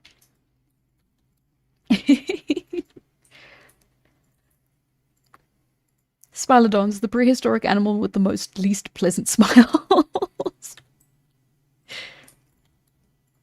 Yeah, don't do that. I have handled multiple wild animals in brackets.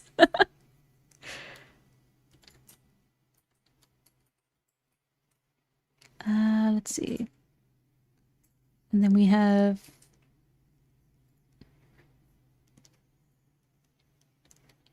let's see if I can get a better picture of the flippers. Yeah, there we are.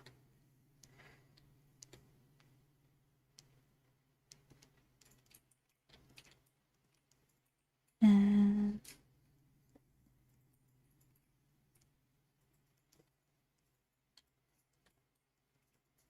what an interesting animal. Have you ever sat down and really thought about what a seal is? It's a mermaid otter.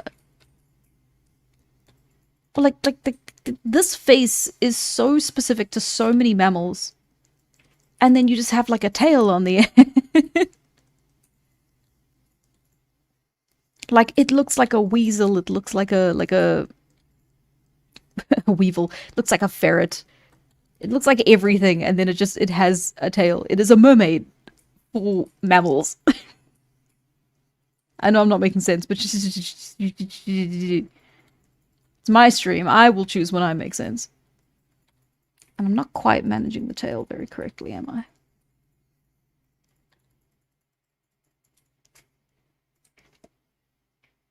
It's more like that. It's a bit twisted, but there you go. That is the Cape Fur seal. slash eared seal.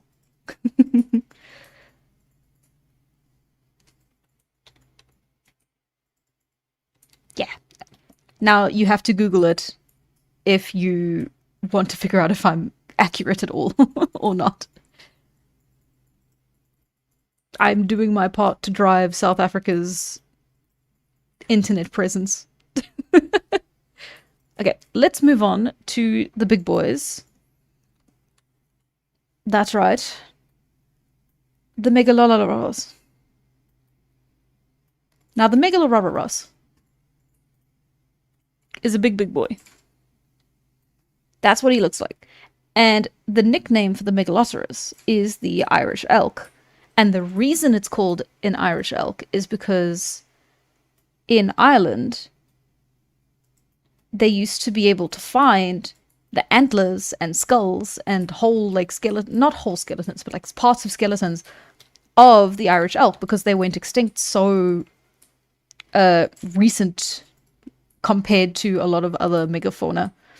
So they would find these, you know, fossilized. Were they fossilized? Anyway, they would find these old bones, and they would just keep them. And like you can find Megalosaurus antlers like hung up throughout like these old manor houses and like you know, historic pubs and stuff like in Ireland, because they found these long dead species of elk that had the most like massive antlers. Like they are huge. I need you to understand how big these guys are. Here's a guy, right?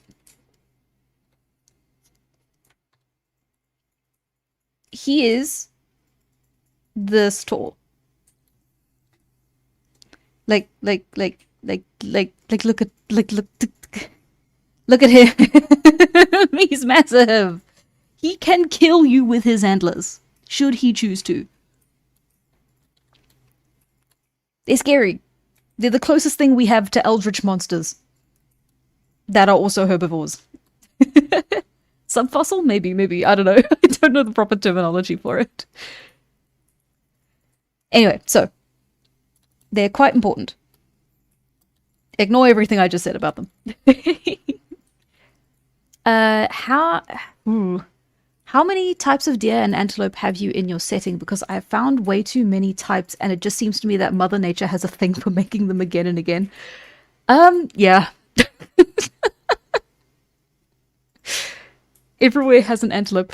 Yeah, it's, I suppose, as many as I think they'll need to be. I want there to be quite a bit of variety in the diet and like hunting scenes throughout the comic. So I'm probably just going to pull from here and there as needed. So I haven't really like given it any real thought. I haven't like catalogued anything yet, which is a bit of a shame. I'm still working on the plants. But I'll let you know when I know.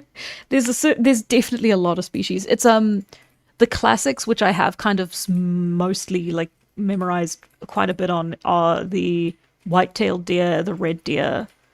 Is the white-tailed also the fallow deer, or am I getting myself mixed up?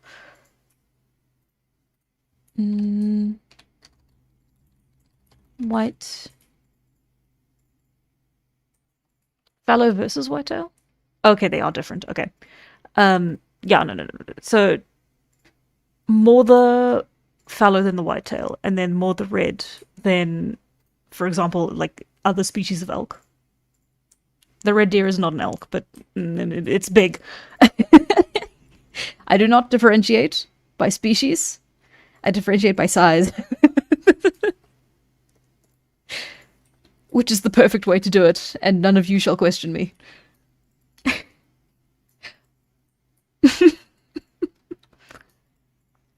The closest thing we'll ever have to having living Irish elks in the modern world today are the red stags. Yeah, that makes sense. They're so pretty.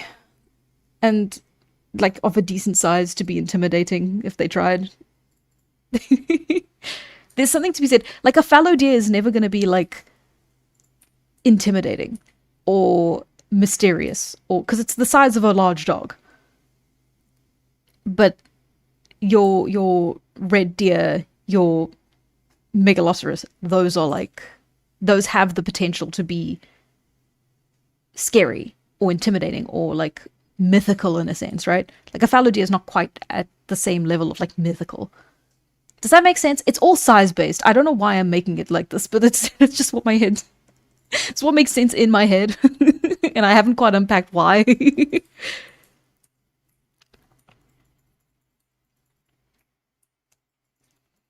Ah, will there be venison, deer meat, or moose and other species being hunted? Yeah, I mean it depends on what's available. Definitely moose, I think, as they travel more north, but that's quite a way into the series, so don't worry about that. Do you sort your moss by taste or color? Definitely by color. I'm pretty sure Megaloceros isn't an elk either. No, it's not an elk. It's... I actually think it is a moose. Oh, Vincent told me and I immediately forgot. Yeah, no, he said, like, as a fun fact, like, oh, by the way, did you know that, like, this isn't actually an elk, it's like another thing? And I was like, wow, that's so interesting. And then I immediately forgot it. But yeah, it's not actually an elk. That's just the nickname for it, which is why, like, I interchangeably use, like, Megaloceros and, you know, because it's also technically called, like, the Irish giant deer. Like, there's multiple names for it. Are you sure a fallow deer can't be intimidating? I'm pretty sure it could kill me. I mean, that just sounds like a skill issue. I'm sorry, I'm sorry. uh. Too many antelopes and deers. Dire deer. That one. You should make more of them extinct. Jesus. It's a cervid. Fallow deer are its actual closest relative. That's a... Well, that's a twist. Oh, that's fun. Any animal can kill me if it's determined enough. Okay. Let me... So, this image here I've used in, I believe, a past video before.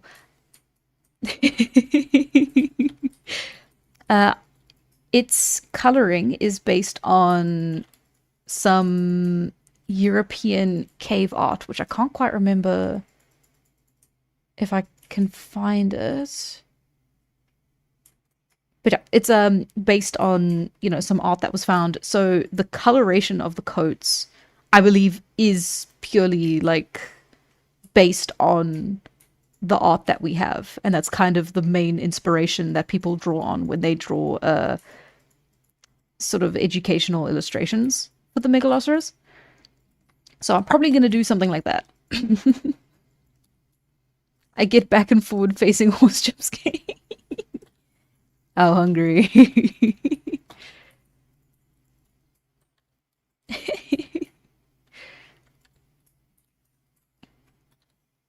Let's see. Okay. Let's try side view to start with. I think we're dealing with, like, that looks quite Irish, not Irish, Red Deer-esque. And then here, also quite the same. Yeah, you can see, like, even in these two illustrations here, there's quite a bit of differentiation between specifically, like, the faces. Like, this looks more red deer, but the nose on this one looks maybe closer to an elk rather than a deer. I might be getting my animals mixed up, but that's my initial thoughts. Let me move the head here so I can copy this a bit better.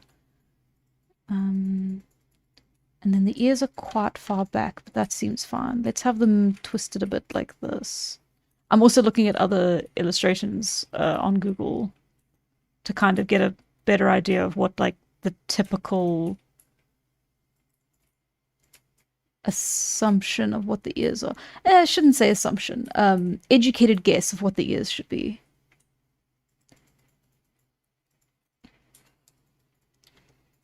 I don't know if educated guess is much better. I'm just gonna stop talking, I think, actually. Okay, and then just massive, massive antlers. We're gonna chop them off a bit at the top here because I'm not drawing all that just yet. But rest assured, these are terrifyingly large.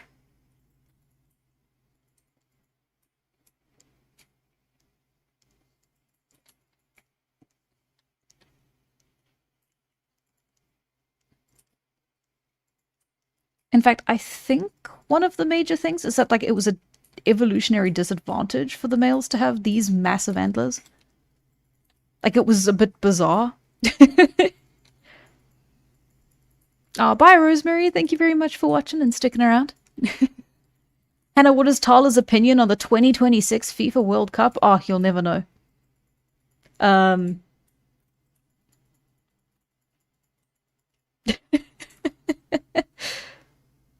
don't know. I suppose okay, it's Spain versus Argentina, isn't it?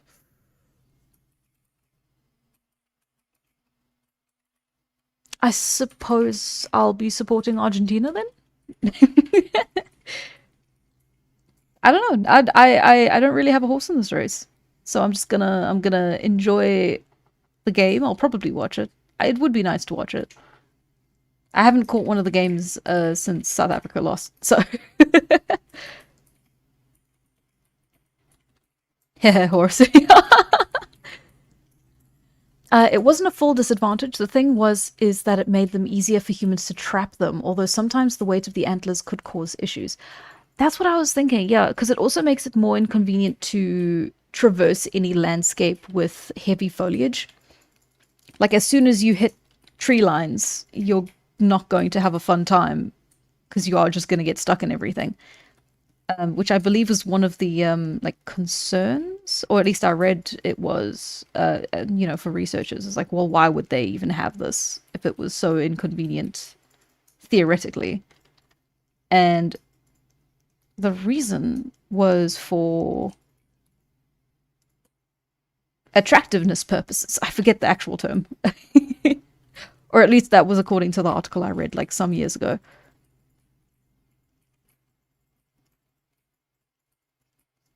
Okay, so we're looking at like,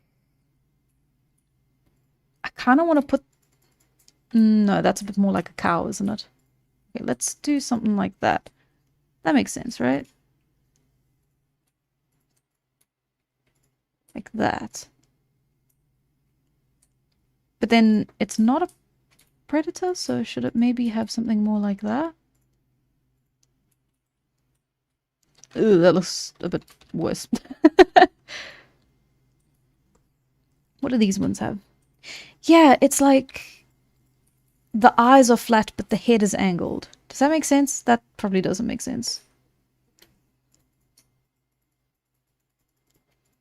And then, yeah, and then we have the coloring like here. Like that. But then we should also give it like eyebrows. If nothing else, then for my sake, for when I have to draw them doing actions in the comic and showing expressions.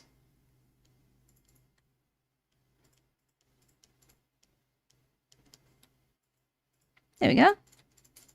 Oh, and I quite like this like little lump of yeah, that looks quite realistic, doesn't it? And then a quick jump back to, so it would look like that, and then it would have this massive, yeah, and then you've got the shoulder blades, and then it's just got this massive spine, like rise here. So it probably has, yeah, that's like the hump. Okay. Like a camel.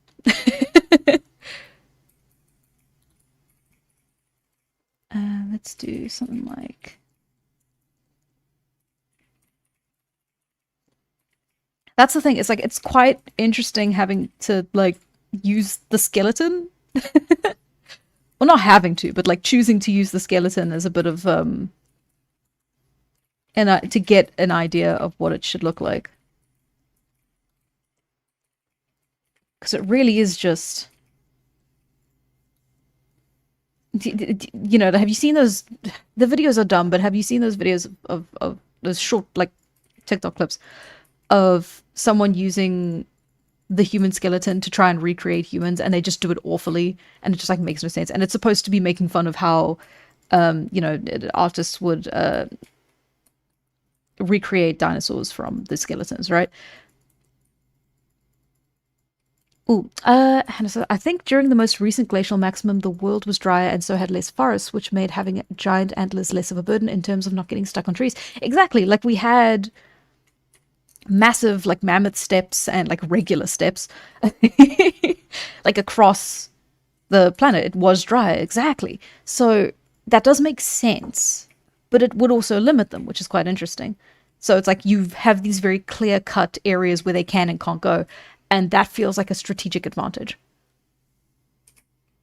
for when you're capturing. It's shrink wrap dinosaurs here. Is that what you said, Phoenix? Yeah, sorry. I'm sorry, I didn't see. Please don't be mad at me. Oh, and then hang on. So we're looking at, like, okay, so it goes like that, and then like that, and then like that, and then like that. That's cool. And how would it look like this?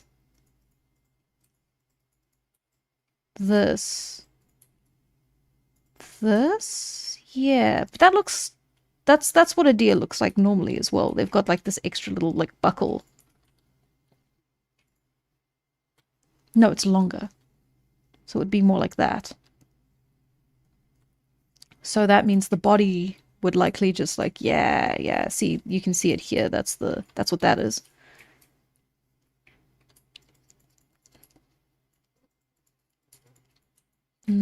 I've maybe made his head too small. Or it could just be because he doesn't have those massive antlers. He's just got such a long looking neck here. It looks like 2 head lengths. Roughly.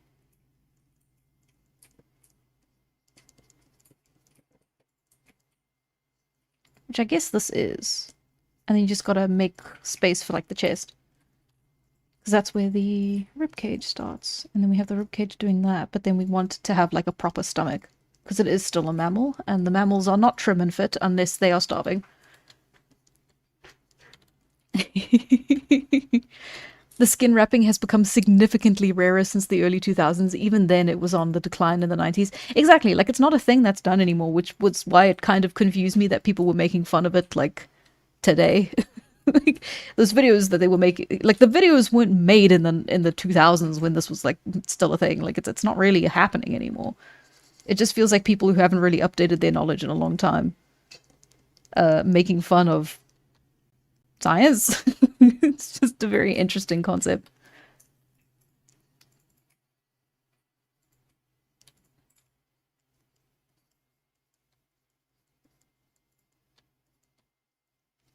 I find the hump fascinating.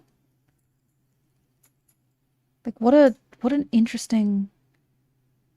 And, like, it's still here on the adults and, like, maybe on the skull of the child, but the skeleton of the child, but, like, less so, which I guess makes sense. That's also, like, some sexual dimorphism. But it's very interesting.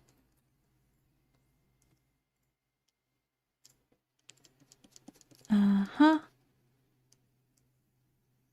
Like that. Like that.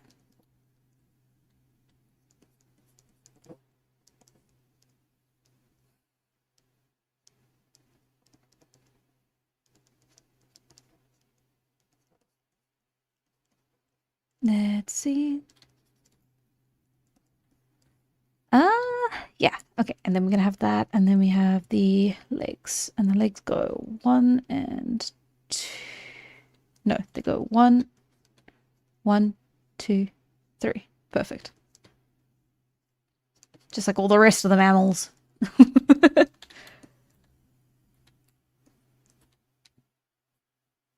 I'm pretty sure it's a carryover from K-Bot and the actual elves. Um, yeah. That makes sense. And it's like a bison hump. Oh, I should be looking at bison then. Okay, okay, okay. Yeah, that makes a lot more sense.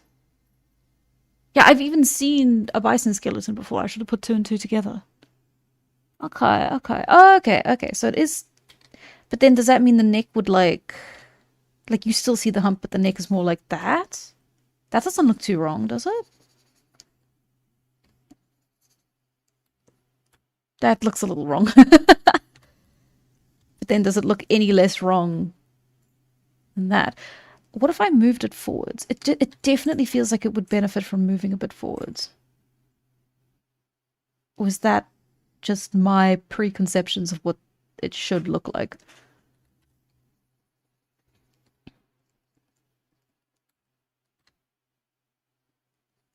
Because like it's not nearly as emphasized on this one. But like the way the skeleton looks, it looks massive.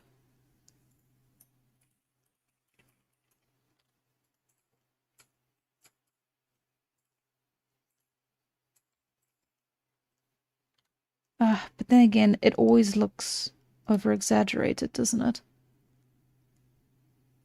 Yeah. So what if we had like that?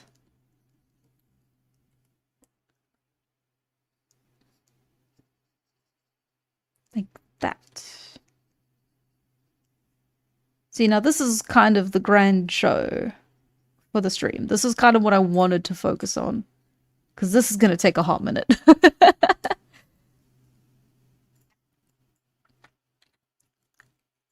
um...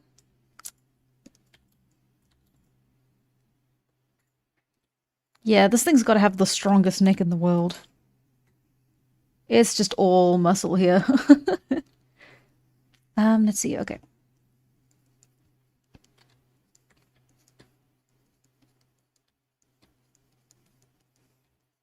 And then, do we want that? No, that doesn't look quite right.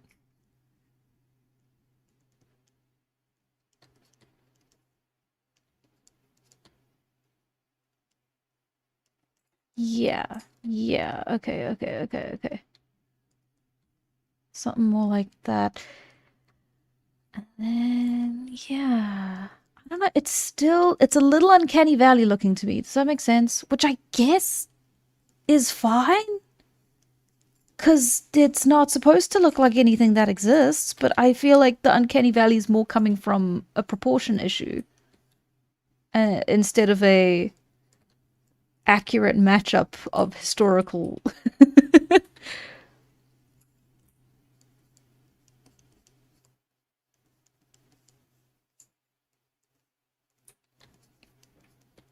Hmm. Hmm. Hmm.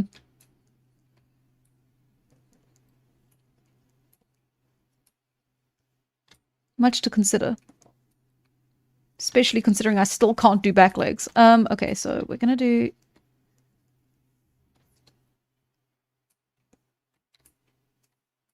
it's because I've got the whole body sort of on a slope, don't I? Okay, so... should be... like that. And then...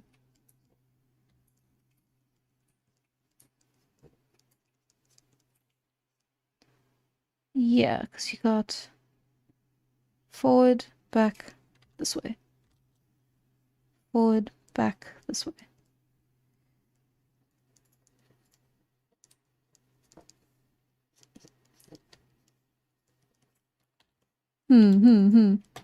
Interesting.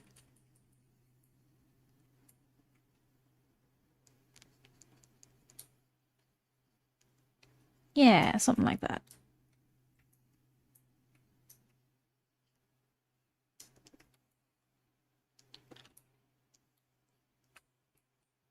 It's got very, it's a very deer-like head, compared to what I was saying earlier about the more elk, like... Anthropoeum at the end of stream. Anthropium.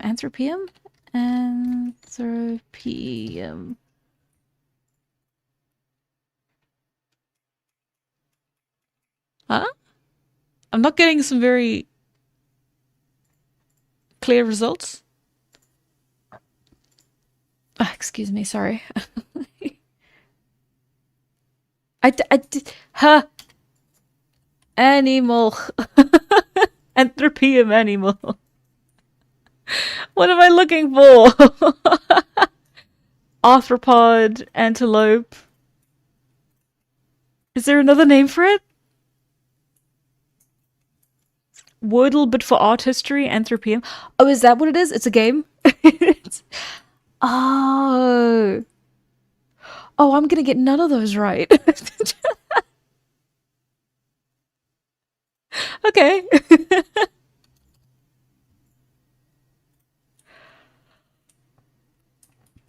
Yeah, okay, we'll play a game of Anthropium to round off the stream. That sounds fun, doesn't it? The truck of furries. Jesus. we can play that when we're done with these. Okay, what am I looking at?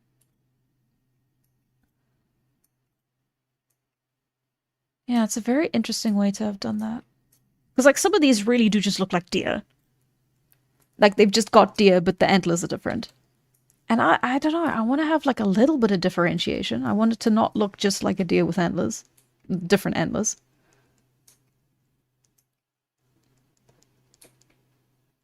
But then that means I have to figure out how to draw a deer well enough to draw a different kind of deer.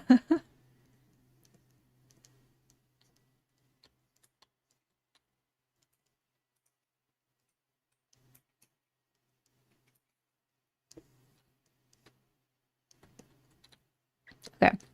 That I'm fairly happy with that. I suppose I could tweak it a little bit as we go, but I don't think that's too different.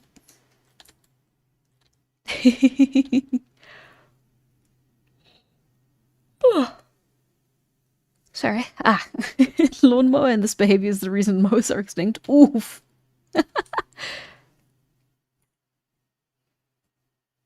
Shout out to Anthropium. Nothing else makes me feel as stupid. That's the thing. It's like, are we gonna be guessing? Oh, where in the world and when does this human artifact belong? Ooh. Oh, we are gonna be seeing some ignorance from my side. I'm gonna get none of them right. Okay. Just blatantly showing off my ignorance for the entire stream. Okay, we can do that later. It's gonna be fun. It'll be fine. It'll be embarrassing, but it'll be fine. That's it. It's like I like translate things for myself in a very specific way where it's like I focus on, I guess, what my brain kind of I don't think of things. The dates I forget quickly. The impressions stay the same. Because, like, the thing is that I don't want to make an accurate historical recreation of the world as we know it. I want to take the fundamental concepts and then apply that to my own world, which unfortunately means that when I do see something like an artifact, like the statue of Venus, right? The statue, you know what I mean, the figure of Venus. I will remember the concept of it and then forget the time and the place. Like, I believe it was found in Germany. Like, the big famous one, I believe was found in Germany. But, like, I don't remember the details of those. I just remember, like, the impressions. And in a way that's great, because it probably means that I'm going to have an easier time of it when I come up with concepts for the comic. But it means that even though I'm, like, I've now claimed the title online as, like, the history writing person, I'm bad at history in, like, the academic sense of it, which is a massive shame. I wish it wasn't the case. That's just kind of unfortunately like how I've started consuming facts, like historical factoids. And I don't know how to stop it, and I'm sorry. So there you go. We'll try it. We will see. I imagine chat is going to be pulling most of the weight in the answers instead of me. Okay, so let's do something at a bit of an angle. Let's have like that. Like that. Yeah, this is Megalosaurus. Megalosaurus is a big boy. Exactly. He is. That's because he is.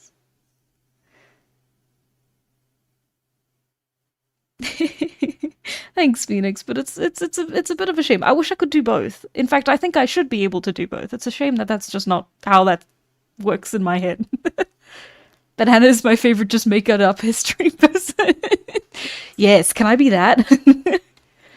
Just fundamentally shift all my approach to everything and just be like, guys, I'm the make it up guy. It's fine, I make it up. Can you draw the mighty Jerboa? If we have time, I don't know. I still got one more lined up after this, and then we can take requests. Okay, hang on. So now we've got this, the nose.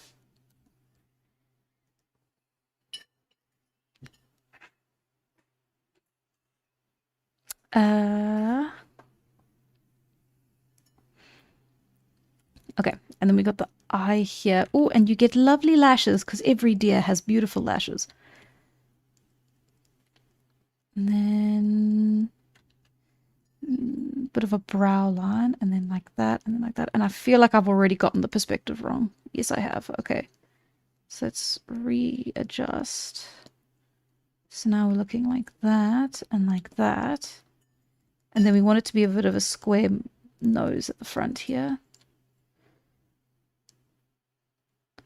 It's looking a little bit cow-like, but that's okay. What are deers if not big cow? Or little cow?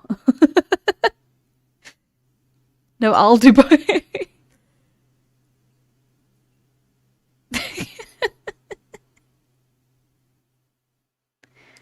Let's see.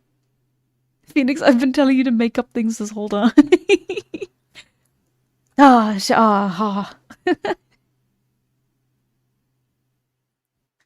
why they're called deer. Okay. Let me.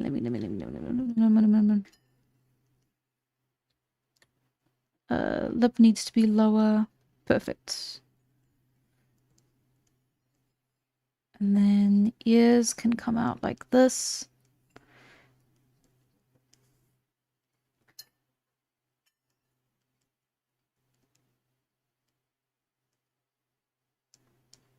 Like that.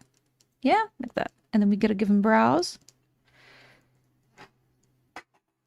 Does that look even a little bit vaguely correct? Maybe not so. What have I done wrong?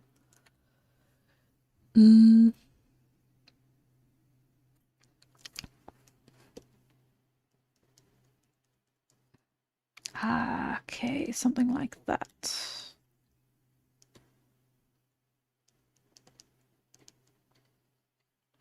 Is that...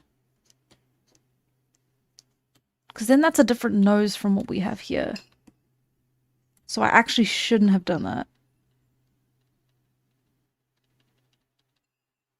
Like, yeah, that's a bit more like a moose. In it? In it?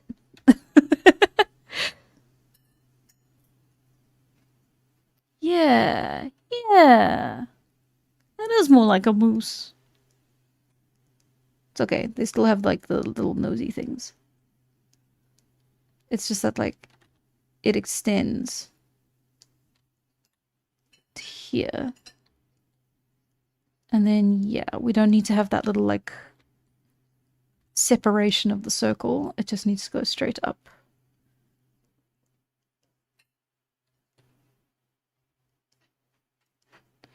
And I'm not quite sure how to visualize that, like, little forehead area.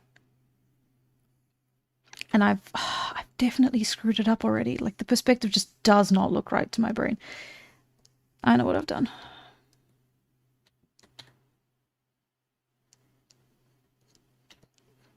Camel.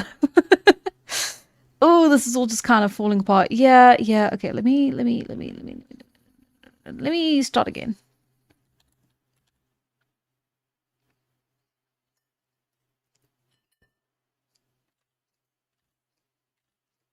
Jesus. Okay. Let's carry through to here. Square nose. Yeah, most of these images are... Oh, very few of these are like facing forward. Okay.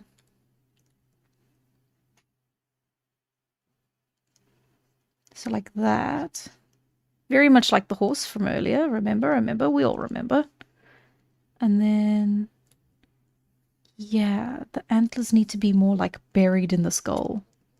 That they have to be a part of the skull.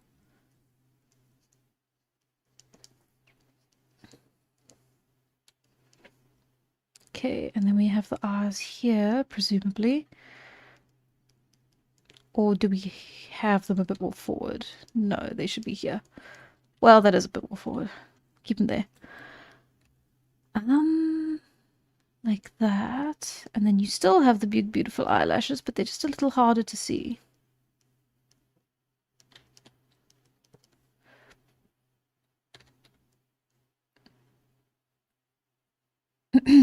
Okay.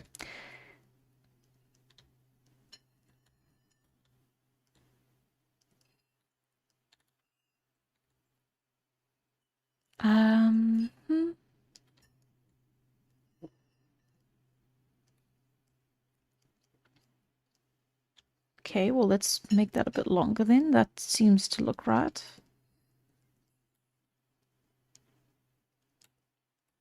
I have a feeling that if I do end up drawing a significant number of these guys, I'm going to have to stick to some very specific angles.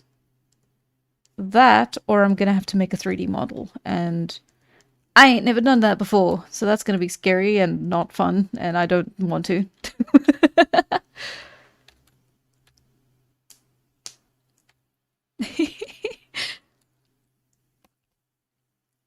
That's something I've noticed. Paleo reconstructions are seemingly almost never facing forwards. Ah. Okay.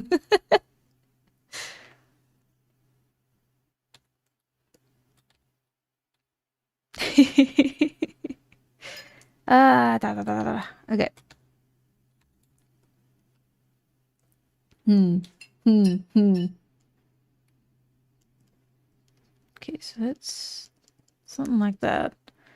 And then the actual antlers themselves are coming out like that. But let's not get stuck in the weeds of those. Those are a whole different beast.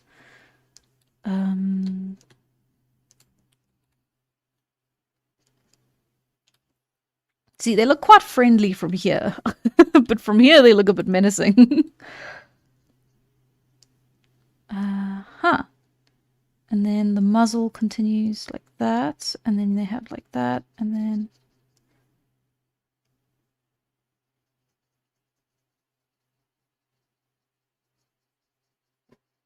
And like that. Like that? Like that. Huh.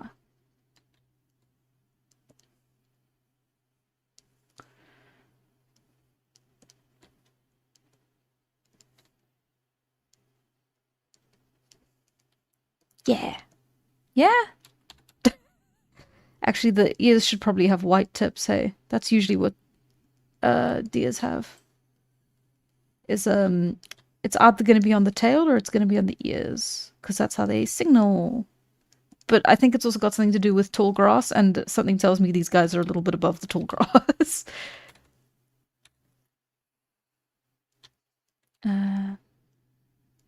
Okay, let's do something like that. Yeah.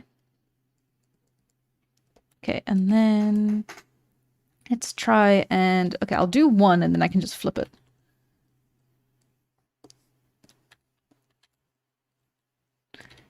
And then, yeah, and then you've got your forward here.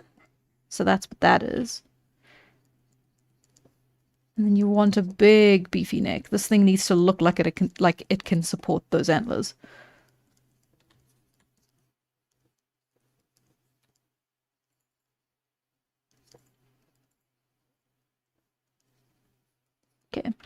There we go. Something like that. And then, oh my god, the antlers. Okay, I need to shrink you down. You need to be smaller. In fact, let me... That's not going to work. It's fine. Okay, and then you've got these bad boys.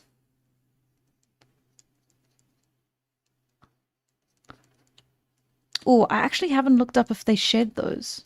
I can't imagine they do. Or maybe they would. Every other species of deer seems to. But moose don't. Or do they? Oh, we'll never know. Don't worry about what I'm Googling.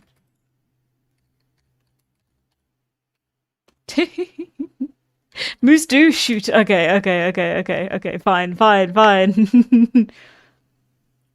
Oh, they did, just like modern deer. Okay. Okay, that's cool. Imagine coming across a set of these things in the woods. Well, against a tree on the edge of the plains. You could make a religion out of that.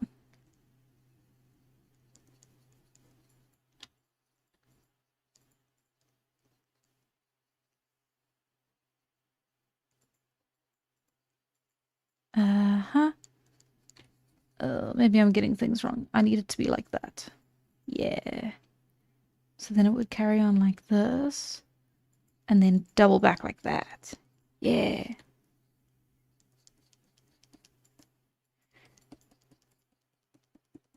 Yeah, like that.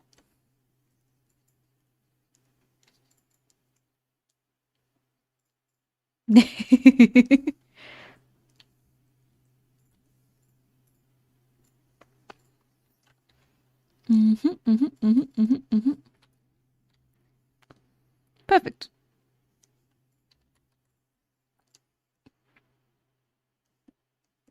Don't worry about this. This isn't cheating. Mostly. There we go. Now look at that. Who's a good boy?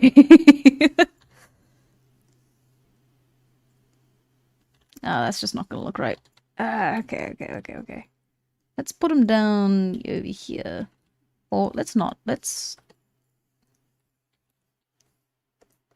Yeah, let's put him down over here. And he can come up here. And now we have space for the next ones. More or less. Because we are nearing the end of our time, more or less. So we've got time for one more, which is the Homotherium, the Smilodons of Europe. I think I've saved some of these images already, haven't I? No, I haven't. Okay, let me do that quickly. So this is another one where you can kind of go a little crazy with your reconstructions for them. Yeah. It's quite interesting because we found a cub. So we know what color they were. At least as cubs, because that's the thing, there's so much stuff that could change. Not just like through their lifetime, but like through everything. There was one theory I read online, and I'm not going to say it's a real proper theory. It's just something I saw. That kind of like inspired me for one drawing I did of Smilodon like ages and ages ago as like a gag for one of the videos. And it was this idea that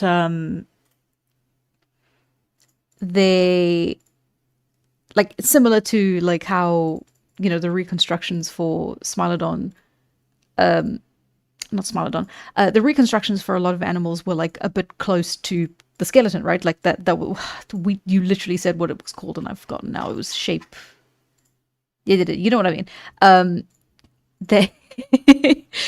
It might be the same case for Smilodons, where they might have actually been like more built like lynxes, like a bit more chunky. and like have these big jowls that like hang over their teeth, which is quite cool. I quite like the idea, but I don't know how real it might be. In fact, some of these reconstructions seem to have kind of followed that idea as well. Oh, jeez. Instagram. Why? What's something I can use here?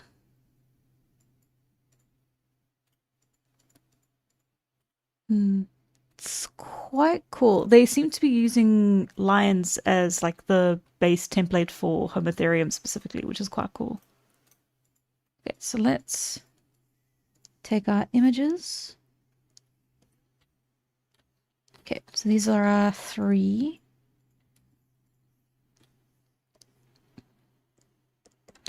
I might need to extend the canvas a little bit. In fact, let me do that now.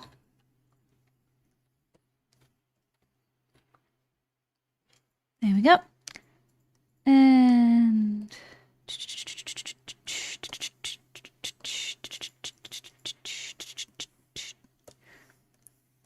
we're doing just fine. Okay.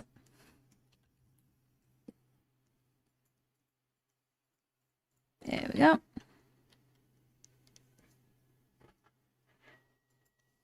There we go.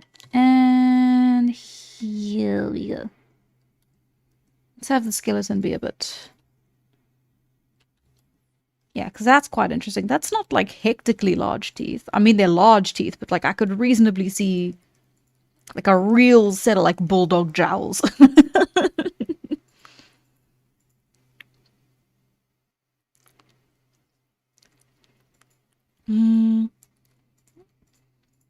Back in my day, it was just therium and they would eat you good and honest. None of this new age nonsense. Oh, jeez. I'm pretty sure in Smilodon's case, the teeth were too long to be fully covered even when the mouth is closed. But with Homotherium, they likely would be fully covered. Ah, I see. Isn't Homotherium part of Smilodon? Am I getting my things wrong?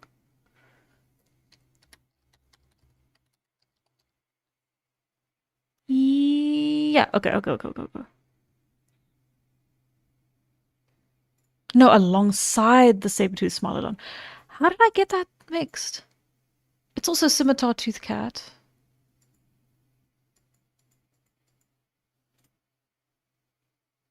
Only distantly related. Ah, okay. That's interesting. The way I found Homotherium was by looking up European Smilodons. So that's why I was a bit surprised at that. Anyway, let's move forward. It's not quite the Smilodon I was expecting, but welcome nevertheless.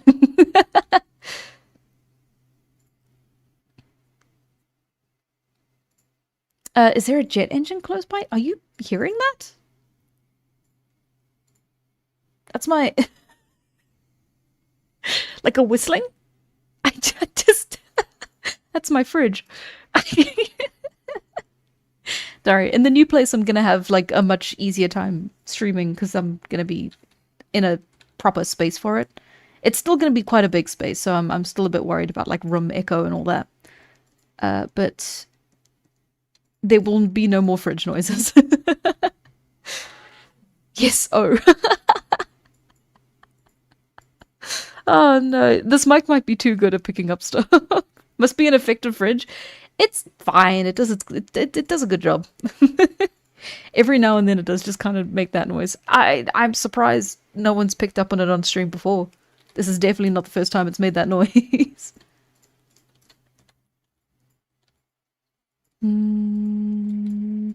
Okay.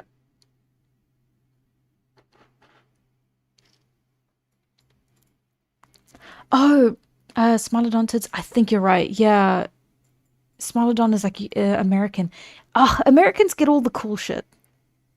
They get they got the direwolf, they got the mega sloth. Makes sense they'd have the bloody Smilodon too.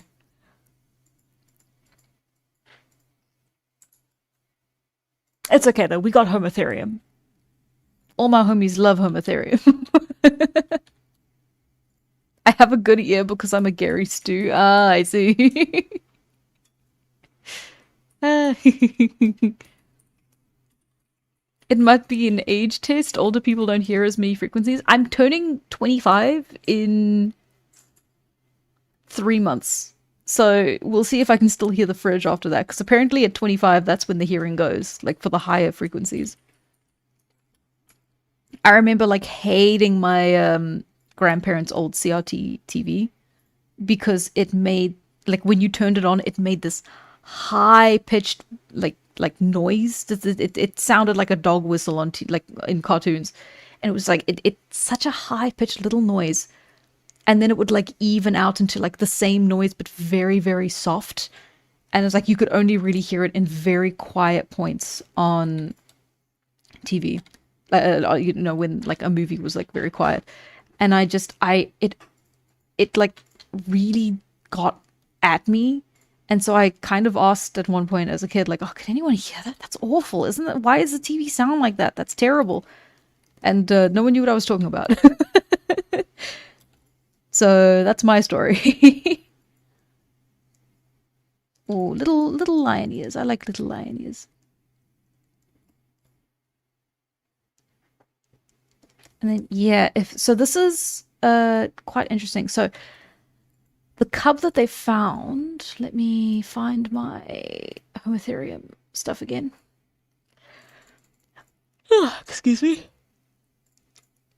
So the cub they found had like a massive, like not massive, but it was like a tuft of fur on the chin, which like could potentially have become something like a mane or like a goatee-esque sort of looking thing. So there's quite a fun amount of stuff to like play with there, conceptually.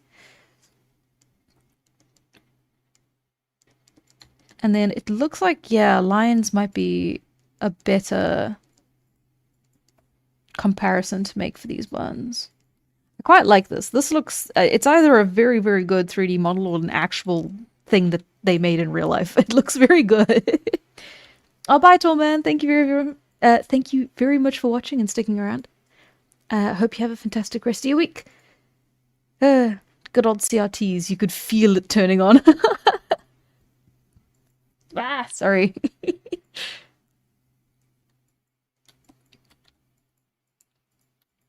I'm over 35 and can still hear high-pitched crap. Thought that could be, though that could be my autism picking up on it. The superpower of autism. I'm sorry. Well, I can't say, I don't hope that I still hear stuff that's like in higher registers as I get older.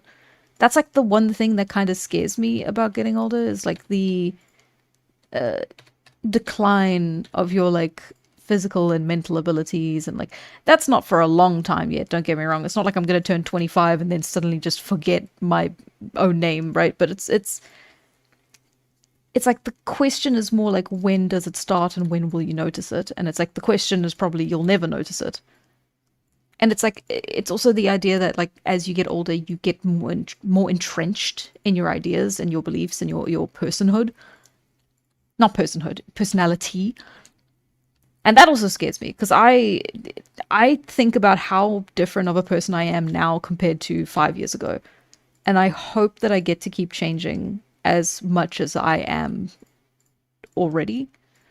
The thought of stagnating is quite terrifying. But now that I've shared that with all of you.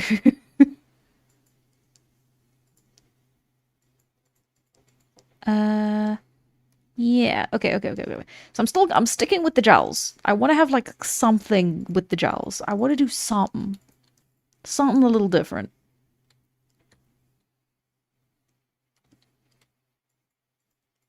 And then we can extend that goatee to look like a mane, but not on the top. This is a balding lion. He has no hair on the top of his head. Quite similar to this, but a lot more of it concentrated down here, right? Shaggy old beard. Wise old lion. And yes, I'm calling him a lion. I know he's a homotherium.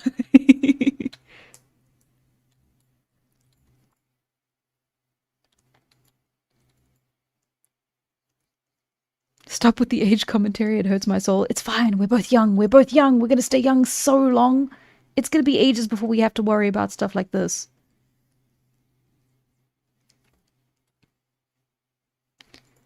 Let's see. Yeah, so we want like that. And then like that. And then we've got the rib cage here. And then we want the back of the body here. And then because they're a mammal, they have those stupid ass legs. And then tails. What are we looking at tail-wise? Nothing much. Looks like we're sticking with the similar look. Interesting that both of these species, despite being not like closely related, have no tails and also... Yeah. I really want to pull up lynxes.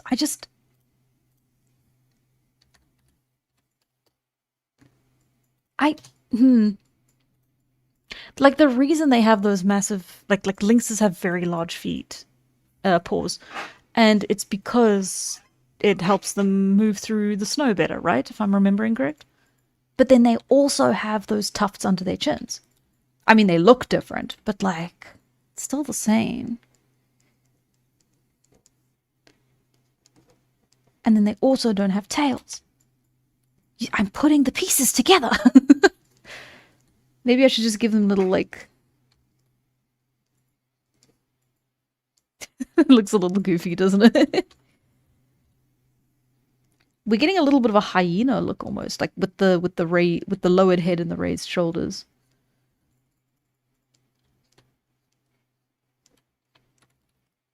I wonder if there's something more I can push here.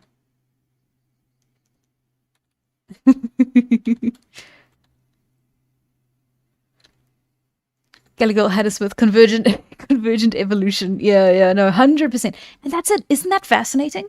Which makes me wonder if we waited long enough and like hadn't screwed the entire world over, would we have found like European wildcats evolving, like the surviving European wildcats surviving and evolving into something similar to this? And if so, what is their... like what makes them so necessary for, like, what's the ecological niche that they fulfill? That's cool. I think that's fascinating.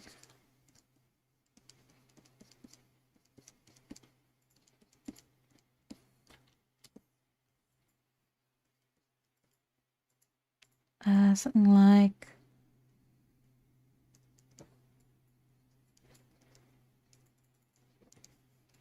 The thing about wild animals that can kill you is that they also look relatively dopey and cuddly. I suppose a lot of the terror will come from the coloring and the paint, the markings and paintings. Similar to, like, I'll probably definitely base it on like lynxes. I think I'm leaning quite heavily into this lynx idea now.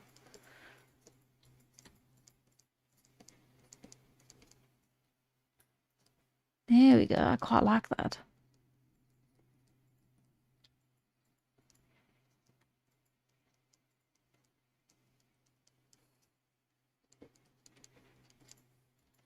And then, like, if they sit up, they look quite regal. Like a beard. I love oregano. Reminds me of better times. What are we doing?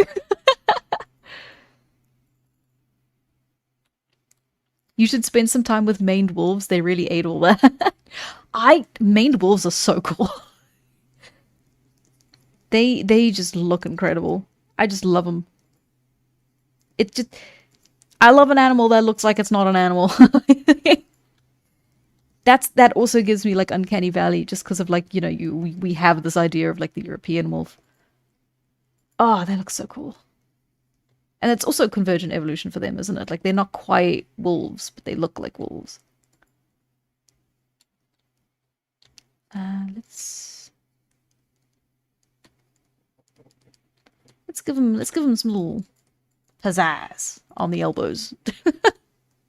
See, that's the thing. It's like I'm trying to stay so close to reality, but then as soon as I have to start making stuff up for my own ones, I feel like I get a little bit stylized and a little bit cartoony. And I don't know how I feel about that. That's a little bit distressing. I might have to like rework it a little bit. Try and like do my best to make them look a little bit more realistic.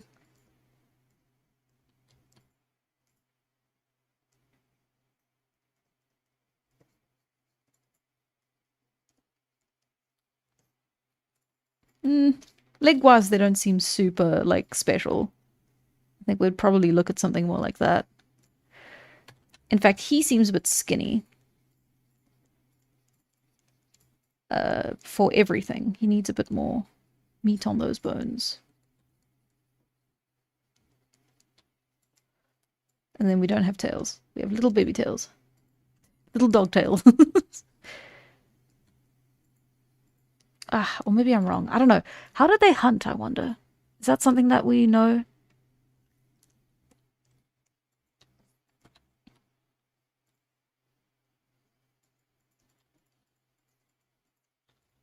Because that would definitely influence... Like, if we're talking stealth hunters, they'd probably be, like,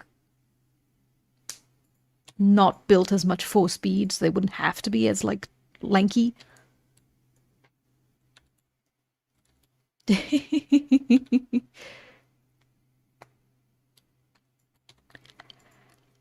Sorry. Probably running down praise, yeah. Oh.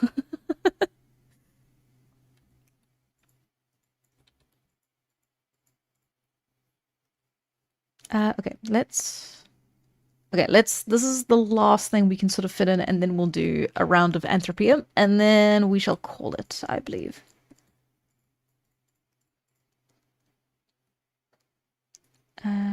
So let's...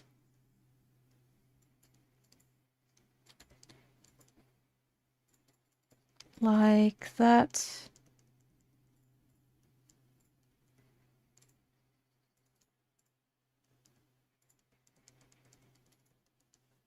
See, like, and now it's like a beard. I like the beard look.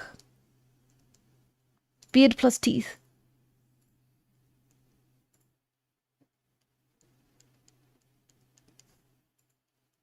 And then it doesn't look like... This is gonna sound bizarre. It doesn't look like OOC. Does that make sense? Like, it looks like an animal that would exist in real life still. It's just that it's now...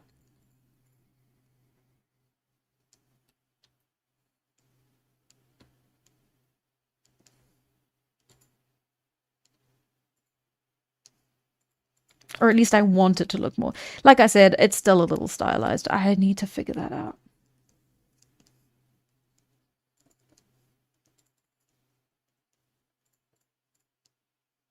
It's just like, I want to be able to very easily imagine them kind of... imagine them like on a safari.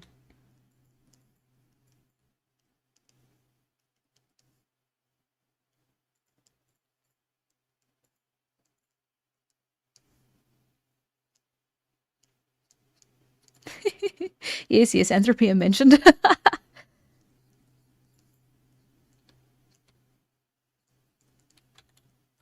Don't fret about stylization. It should fit your world.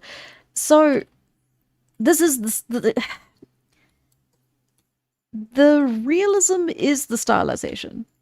It's like, if I have every animal in the comic looking a certain way, I can't then have the non-current day. Like, I can't have the Paleolithic animals looking different, like too noticeably different. Like, it's okay if there's like a little bit of difference, because sometimes I feel like that's just maybe unavoidable, but like, they can't look so out of place in the setting because I've now decided to do every other animal like realistically, quote unquote, right?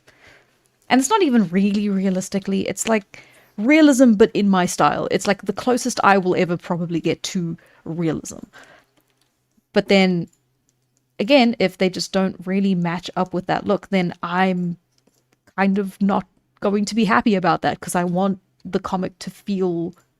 I don't want that to take you out of it. I don't want that to be a distraction from the story being told. It's going to be very annoying to me personally, because I'm going to hold myself to that standard. See, doesn't this just look like a dog? This looks like a dog I know.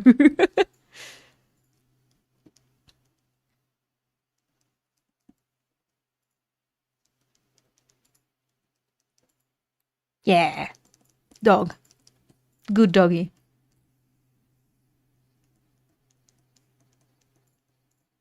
Good doggy.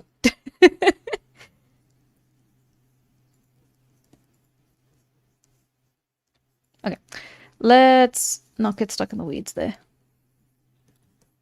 We have now done all the animals that I wanted to do for the stream, which is insane. I never get to do that.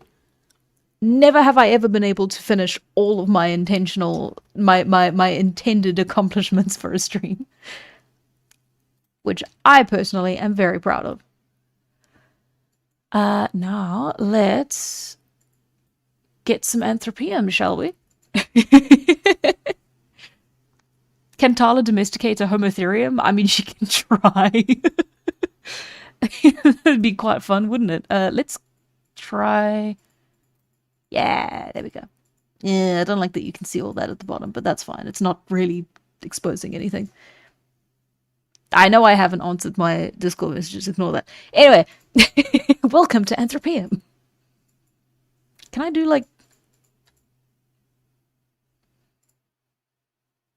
It's too late to find out. Okay. Let's go. And has Discord, dear God. Let's start. Come now. Before we begin, please don't make fun of me. Please do not clip this to make fun of me. I will cry. Oh no, I'm covering the thing. Oh, okay, hang on. Can I flip this? I can't. No, it's too complex. Okay, so I'm just gonna put this over here. Like that. There we go. Okay. How to play. Guess where this object was made and when. Click the map to drop a pin, then click or drag the timeline above to choose a 250-year block. Hit submit, guess to score the round. Hit submit, guess to score the round. Okay. Okay. Wow. Oh, okay. I see. This is cool. Oh, I don't know. Do I get multiple? I get multiple images. Okay.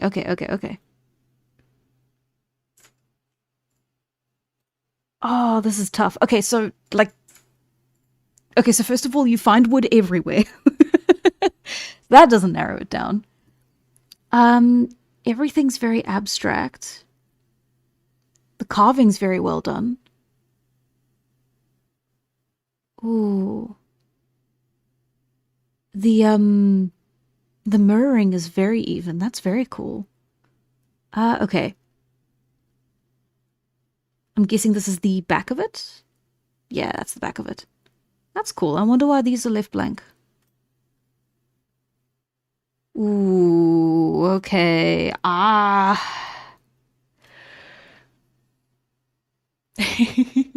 Material helps a lot. Read materials? Oh. Walrus ivory. Oh my god. Okay, thank you. That helps a lot. I can't believe I thought that was wood. It kind of... I thought that was like where it started and stopped. Like the wood grain. The zoom in is insane. Oh. Okay, it's not that insane. Okay. Medium walrus ivory. Okay, so walrye. I guess I'll have to guess somewhere in North America? Or Canada. But it could also be Greenland, Iceland, I want to say anywhere in like northeast Russia. The zoom would have helped me earlier, XD. Okay, I'm just not sure, so I'm going to just sort of drop a pin there, and then, oh god, times, okay.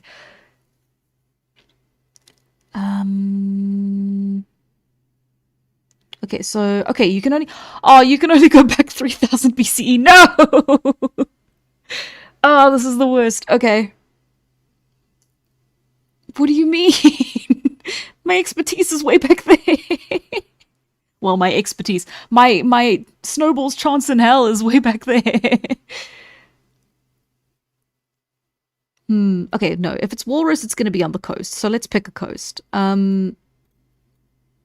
I'm not, I know of Inuit, but I do not know where Inuit, which is this is a me problem. This is going to very clearly show my ignorance and where I still need to learn. Fjords. So it must be called, let me guess, just on the east coast. And then it seems really really advanced. Is it? I mean, it is, but like saying it's advanced and then putting it like here,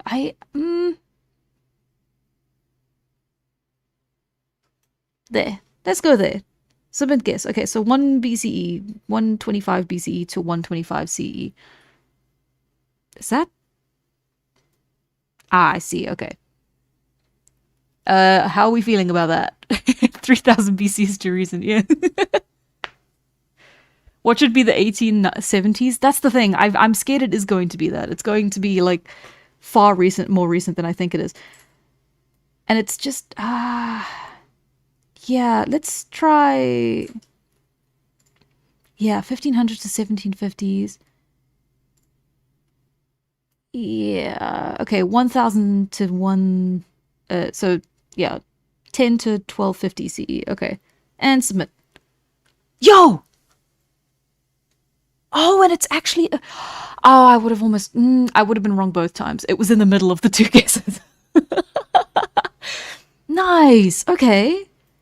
And that's quite a big, oh. Yeah, that makes sense. Right? That's extending now. Why are we confusing me? Okay. It's showing that it extends into here, but then doesn't here. Okay, that's fine. I got one right. That's better than I thought I would get. Ooh, and there's a description. Okay. Technologically sophisticated, the harpoon was an essential tool for hunting on the Bering Sea. Carvers used walrus ivory to make components of the long spear-like instrument, including its counterweights or stabilizers, sometimes referred to as winged objects due to their shape. The elegant sculptural form of this example is complemented by the engraved curvilinear designs. The top and outer edges may be inscribed with animal features. Okay. Cool. Okay. I mean, anywhere here would have been correct, which feels a little bit, I guess it's fine. I mean, yeah, it would have been trade. There would have been like cultural influences on all the other sides. Okay, it's fine. Don't worry. I'm fine. I'm happy I won that. I got one right. Now do that 9 more times. Wait, how many rounds are they? Oh, geez. Okay. Ooh, porcelain. That narrows it down, doesn't it? Okay. Porcelain. Oh, that's a cute animal on top. Is it a horse or a camel? No. What is that? I thought it was a dinosaur at first. Okay. Lovely hand painted. The leaves are important, aren't they? I mean, they look temperate, north-ish. Could be anywhere. I'm making stuff up. That's beautiful. That's got to be quite advanced, right? Because you've got to be able to make the shapes. But then I suppose the firing process is the same, isn't it? Because like it's not like you've got holes, now it's going to explode. That's not how that works.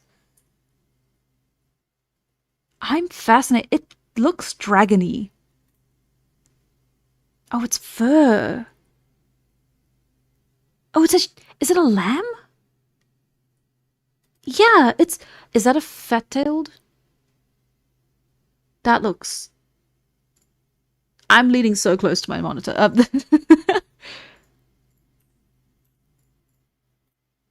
Ooh, I don't know where it... So I'm going to assume Asian, just based off the porcelain.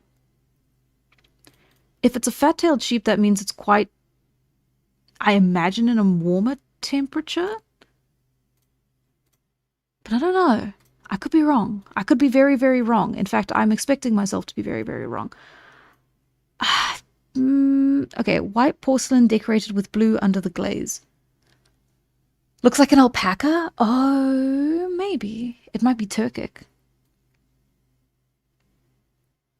I don't know. I don't know anything about like Turkish. No, not Turkish. Turk.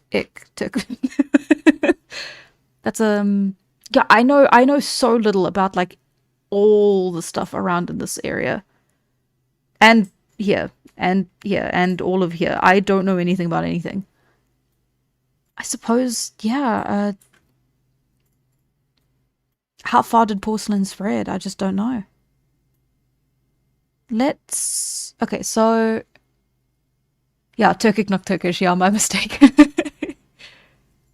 A bit west of Tibet. Oh, Tibet. I know passing amounts about Tibet, but not enough.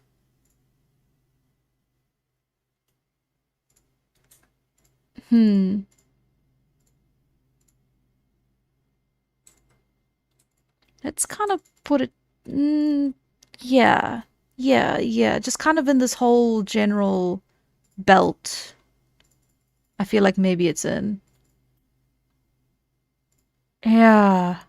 Little north. And then I just... Yeah. I mean, it's like a... It's a sheep ungulate kind of thing. Oh. Oh, good night, Buckstiffler. Thank you very much for watching. We're almost done. I'm getting far too invested in this. Okay. I'm going to put him there, and I'm going to say, let's say 1,000 CE again. I think... Sorry, let me move this. 1,000 to 12,000 CE. No! Japan? Oh, I'm embarrassed. Hiradaway, okay. Oh, but it was the right and not really the right. Okay, I got neither wrong. Neither right. 1750, interesting. Okay. It's an incense burner. I didn't even think about what it was for. Okay. Okay, incense burners such as this were usually placed in the tokonoma alcove of a room both to scent the room and as decorative artworks. This oval-shaped incense burner has small legs and a cover reticulated in maple leaf forms to match the underglazed blue decoration of the body. The handle is a figure of a horse. What? But it's got little... It's got... I don't know if you can see that close enough. Look at that! That looks like sheep to me. You see the line? That reads as sheep to me. I guess I can't tell them what it is. They made it. Well, they're the experts who have it. The incense burner would have contained fine ash on top of which incense wood or incense mixture would have been burned, and then the holes are for the smoke to escape, of course. The delicate smoke of the burning incense would come through the reticulated maple leaves of the cover. It's maple leaves. Oh, so definitely. Yeah, okay. The incense used would have provided a seasonal reference to autumn, along with the maple leaf theme of the burner and other items displayed in the alcove, such as flowers and paintings or calligraphy. I suppose maple leaves doesn't mean much, does it? Because like this, that just makes it part of the northern hemisphere. It's not really that unique. Oh, shoot. Okay, next round. Oh, now this is a bit easier. Maybe, actually. Hang on. No, wait. Okay, hang on. Let me come back. Framed painting, ink and color on paper. Okay, well, paper is a great clue. Oops.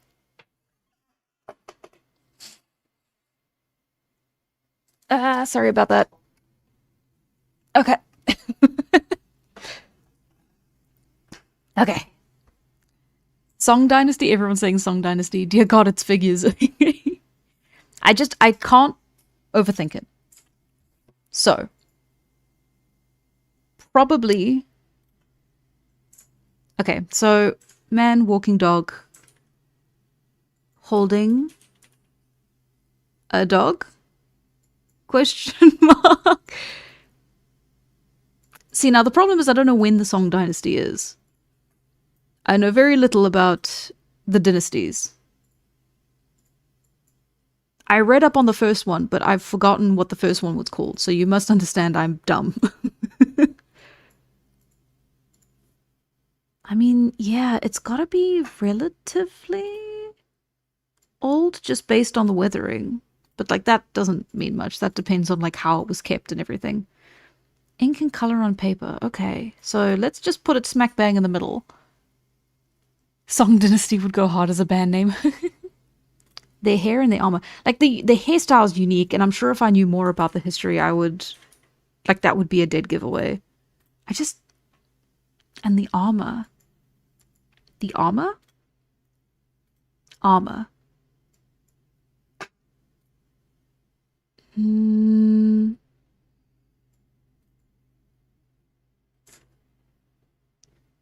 Yeah, the gong, the hat, the feather. I mean, it looks like a lot of kids playing, which is quite cute. I'm assuming they're children, just based on like the toy horse, the animals. Okay. I'm just gonna smack bang in the middle. Buddhism is present. I was gonna say it looks like art and like statues of the Buddha. But isn't Buddhism quite old? Isn't it older? It's older than Christianity, but that, yeah, okay, so.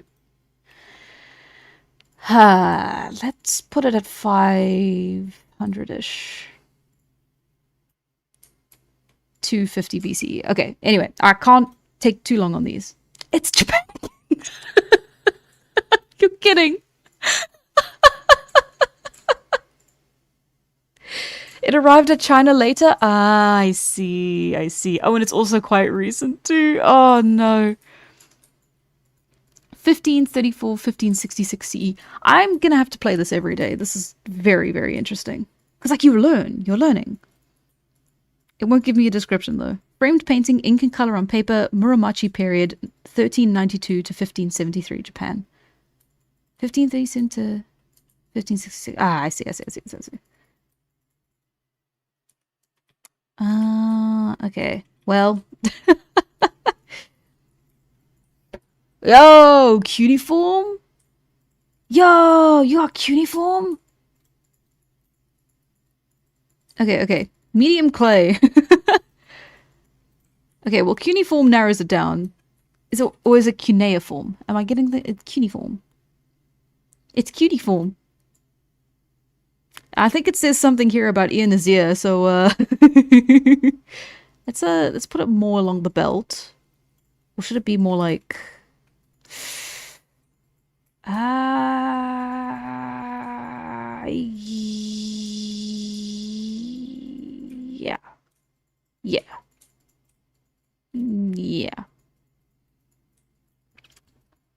That is not where Ian Nazir is from, lol. Akkadian. I don't know, you guys. That seems a bit far-fetched, doesn't it? Don't know. It's fucking Japan again. Bye, gold sourced. Thank you. Thank you very much for watching. Just sheer chaos. I need to. I don't. Further south in Iraq. It is. You're right. Yeah.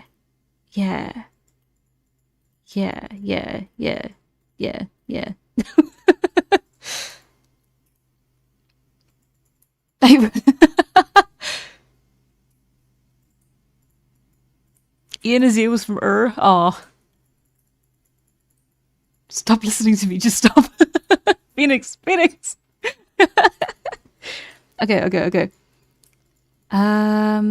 Oh god, okay. And then timeline-wise, let's try as far back as we can go. Oh, but it's quite advanced, isn't it? Okay, so it's like, it's... there were three-ish types of cuneiform, if I'm remembering right, and then some were more advanced than others. And then this looks relatively, like, because they originated as pictograms, and these look rather unpictogrammy. Unless I'm just reading them wrong.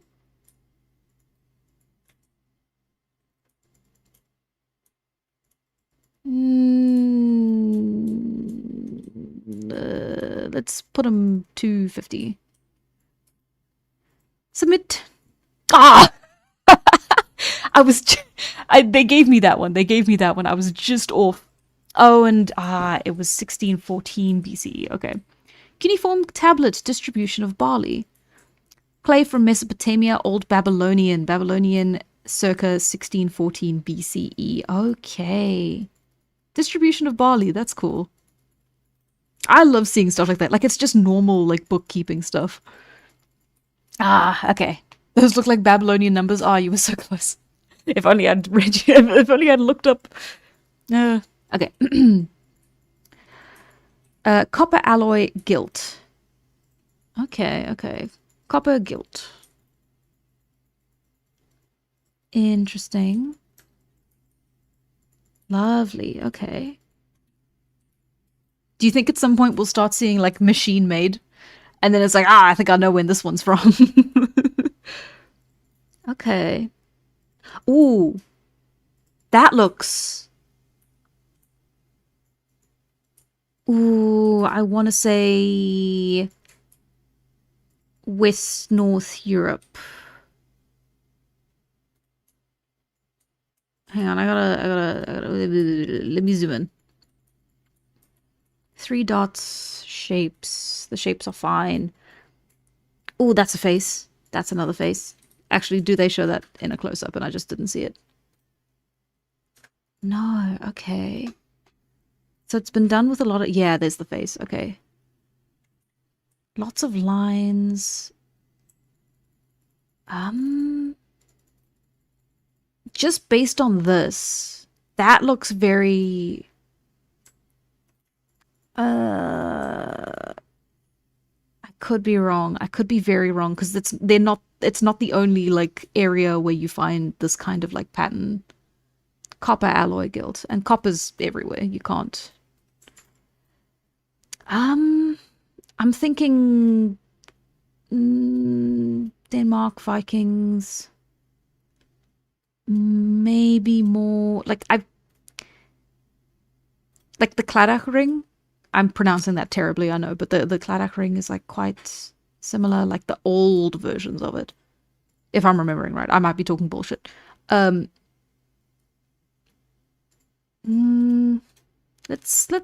try here. Let's just do that.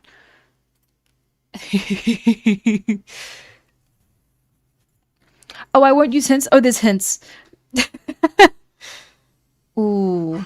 Reveal the region or narrow the date. No, I don't want to do that. That's boring. I want like a hint. I want it to be like this culture was made famous by its ocean travel, and then I can be like, oh, it's the Polynesians, and then, you know, like I don't want to be like, don't tell me. I want to guess. Okay, I'm just gonna go there, and then I'm just going to lift it up to about 500 CE. No, let's do 250 CE. Okay, and submit. Oh, Denmark. Damn you, Denmark. Damn you. And I got the time just wrong. It's a little earlier than I thought it was. That's a shame.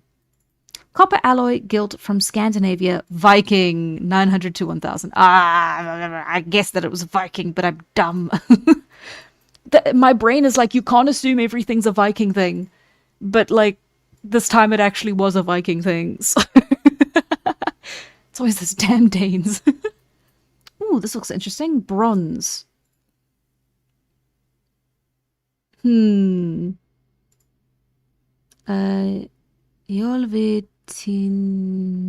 Okay, I can't read this. 23 160 32A. I'm hoping that's not a code for the date.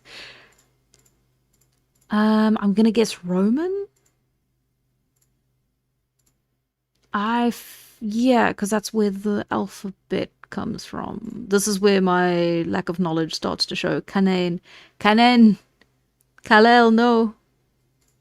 Laelia. Okay. Rum.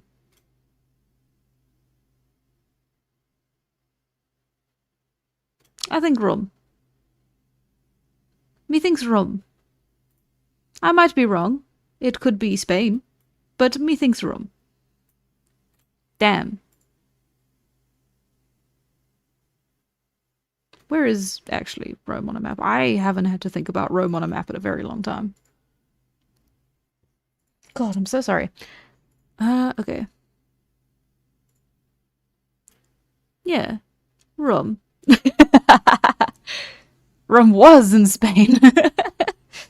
Croatia? Mayhaps, but I'm going to try Rome.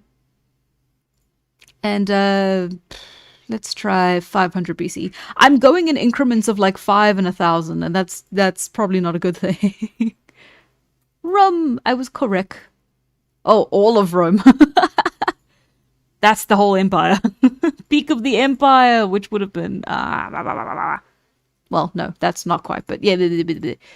100 to 199 CE, where I guessed 500 BC. I see. The tablets record that in AD 149, the Emperor Antonius Pius granted Roman citizenship and the right to legal marriage to discharged veterans of foreign birth who had served for 25 years in auxiliary units. Each veteran received a copy of the law inscribed on 2 bronze tablets fastened together with wires, which were officially sealed. This copy belonged to an infantryman named Dasmanus Azalis, clearly a man of Near Eastern origin. That's cool. That's very cool. I like... Some of these are so detailed and some of them are not quite. Yo! I was gonna say easy, but Conquistador? Not Conquistador. Conquistador? It had names behind it. Yeah, it had names on the back. I just didn't know them. Cool. Spaniard. Look at that. Look at that Spain. I recognize a colonizer when I see him. Marble with base of grey marble. Oh, wow. Spain. And then when was the Spanish? When were the Spanish? Let's go 750. Let's go 1625 to 1875. That's a good round guess. Because like 16 to 18 is like around the time, right? It's not Spain. Polish. But that's a very like the breastplate. That's a very like with the cross. Is it not Spain? That's a slap.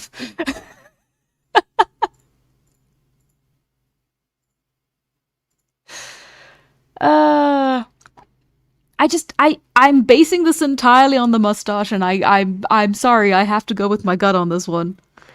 No, we were both wrong. It's fucking Tuscany. No, and I was kind of right. Truth, 1675, 1625. Yes, I guessed right on the time. Okay, but I did guess completely wrong on the location. Cosimo III de' Medici, Grand Duke of Tuscany.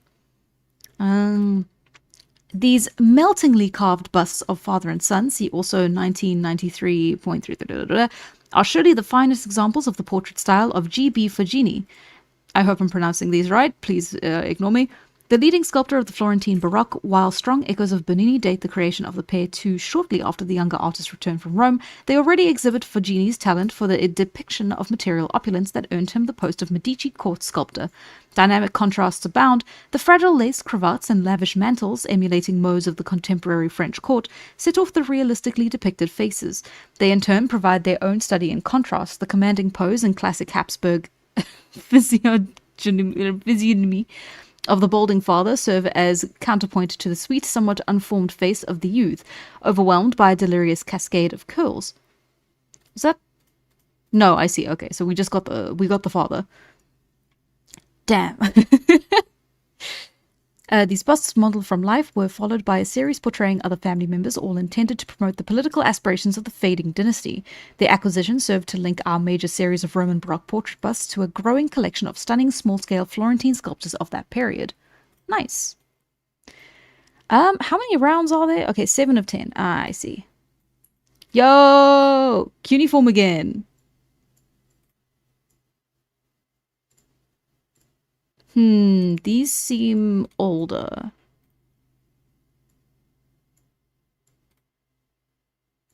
No, they seem about the same.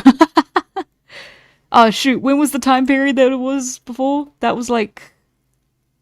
I remember I was close, but I wasn't close. Ah, shoot. I've already forgotten. Can I go back? Can I cheat?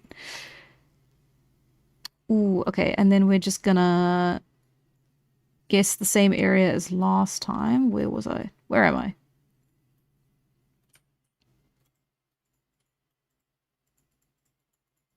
It was like here. Yeah, it was like there. Yeah, okay. In those ancient days. It does look older. I just... it looks older, but like the thing that matters is the actual text. And when it's been shown in this way, it looks basically the same as the last one. So I have to assume it's the same or not similar. 2000 CE. Okay. It was actually made by Irving Finkel, Jay. Oh, okay. I see. Let me. I'll give myself a guess. I do like 2000.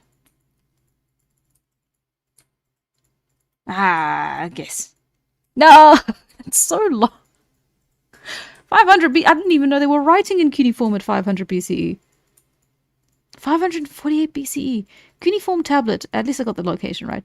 Promissory note for silver. Promissory note for silver. Clay from Mesopotamia. Neo-Babylonian. Babylonian circa 548 BC. At least they said Neo-Babylonian. So I don't feel like a fool. Next round. Okay. 9 of 10. Brass chicken. Ooh, okay. This is fun. Come now.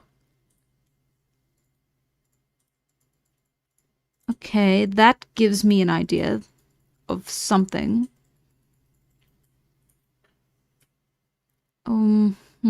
It's about the same on the other side. Because now, like, clearly they're gunning for some kind of realism with the chicken, right? They were. But then it's the base that gives me the details of some. But I'm going to just guess the Gauls. Which is probably wrong. I see Celtic knots, Celtic knots, and I just think... I still don't know how to pronounce it. I've been yelled at about this before, and it just didn't go in. I'm just going to put it over here and just hope. I don't know, 500. Actually, no, this is quite nice looking, so let's go... Well, that's... Shouldn't assume. 1,000... Everything interesting was made in the last... I say interesting. I say... Because like I keep trying to go like, oh no, I shouldn't assume that something's new just because it looks like at a certain level of advancement. And then every time I guess too early and I'm wrong. You see, 750 CE to 1700, 1800. And it was the complete, holy shit, that is so cool. I'm mad at myself. Celtic knots, I'm fucking stupid. That's cool. Dang, I even did a report in like primary school on Nigeria. I should know more. I'm disappointed in myself. Okay, brass roosters are placed on ancestral altars commemorating the Queen Mothers of Benin. They stand for fowl and other animals that are sacrificed during rituals honoring royal ancestors. These explicitly male creatures acknowledge that the Queen Mother is different from other women and shares many powers and privileges with men. In depicting these birds, Benin brass casters indulge their love of dense overall patterns. Although stylized, these incised designs deftly suggest the rooster's showy plumage, scaly legs, and dimpled comb. That's what I was saying. It was the base that threw me off. I thought I was being clever. I'm dumb. She didn't know about the chicken of Nigeria. I didn't. Oh, I'm gonna get this wrong again because I'm also just gonna guess. This also looks northern Gaul to me.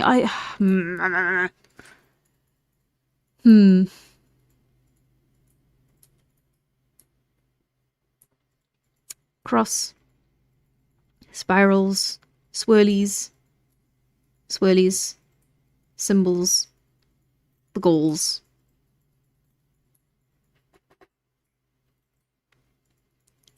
Oh, are those supposed to be teeth? Maybe not. They look cool, though. They look really cool.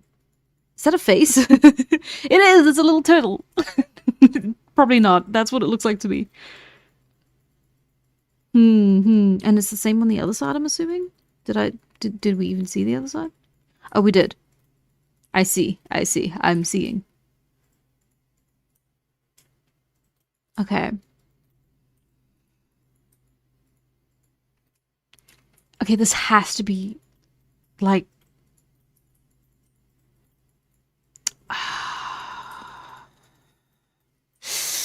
I'm gonna...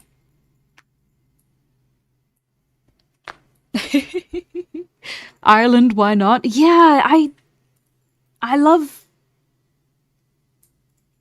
some of it. The cross is throwing me off. Because it does look a lot like... I forget the name for them, but you know, the crosses that are often shown, that like show up all throughout Europe at different points in history because it's like a Christian. But then I think Christian got it from something else, and this looks like the something else they got it from, and I'm getting confused. Copper alloy inlaid with silver wire and yellow on an iron core. Ireland, before they were horrifically colonized, I don't know when that was. I'm gonna guess 1000 BC. No! No! I got everything wrong. 875 to 900 CE. 1000 to 750 BCE. Okay. Oh, I didn't read the description. Wait, no, let me take me back. Sword pommel. This handsome sword pommel is one of... Can I go back and check my... I've taken it... This handsome sword pommel is one of the finest surviving fragments of Anglo-Saxon goldsmith work. The pommel's quasi-triangular shell of cast copper alloy is decorated with silver panels inlaid with yellow patterns and framed with silver strips. The two end terminals are animal heads. I caught that. Although the cocked hat form and the design of the panels look back to late 8th century sword pommels, examples of which from Windsor, Chiswick, Ayotte and St. Ninian's Isle are preserved in London, Edinburgh and Oxford, the silver wire and yellow techniques used to create the inlaid running spiral patterns on the curved sides seems to have been a specialty of East Anglian metalworkers in the 9th century, during the reign of King Alfred the Great. Some of the yellow designs are similar to those on the well-known Fuller brooch in the British Museum, London, which was made in the late 9th century, perhaps in Alfred's court workshop. Can I go back? I can't. I can! Top 74. Wait, no, that's... I see. That's not a good thing. Okay. Well, that was very fun. I got some right. I got some wrong. I got most of them wrong. I would actually like to keep playing this every day and see if I get better. Everyone, thank you very, very, very much for watching. Thank you for sticking around. I hope you have a fantastic rest of your Thursday and a fantastic rest of your week. New poll will be up tomorrow, if I remember. If not, it'll be up the day after. I will probably, hopefully remember though. Yeah, thank you very much for looking at the animals with me. And this is now a half-hour extra long stream because I got distracted playing the fun Anthropium game. Yeah. Thank you very, very much, and bye-bye. Bye. Bye.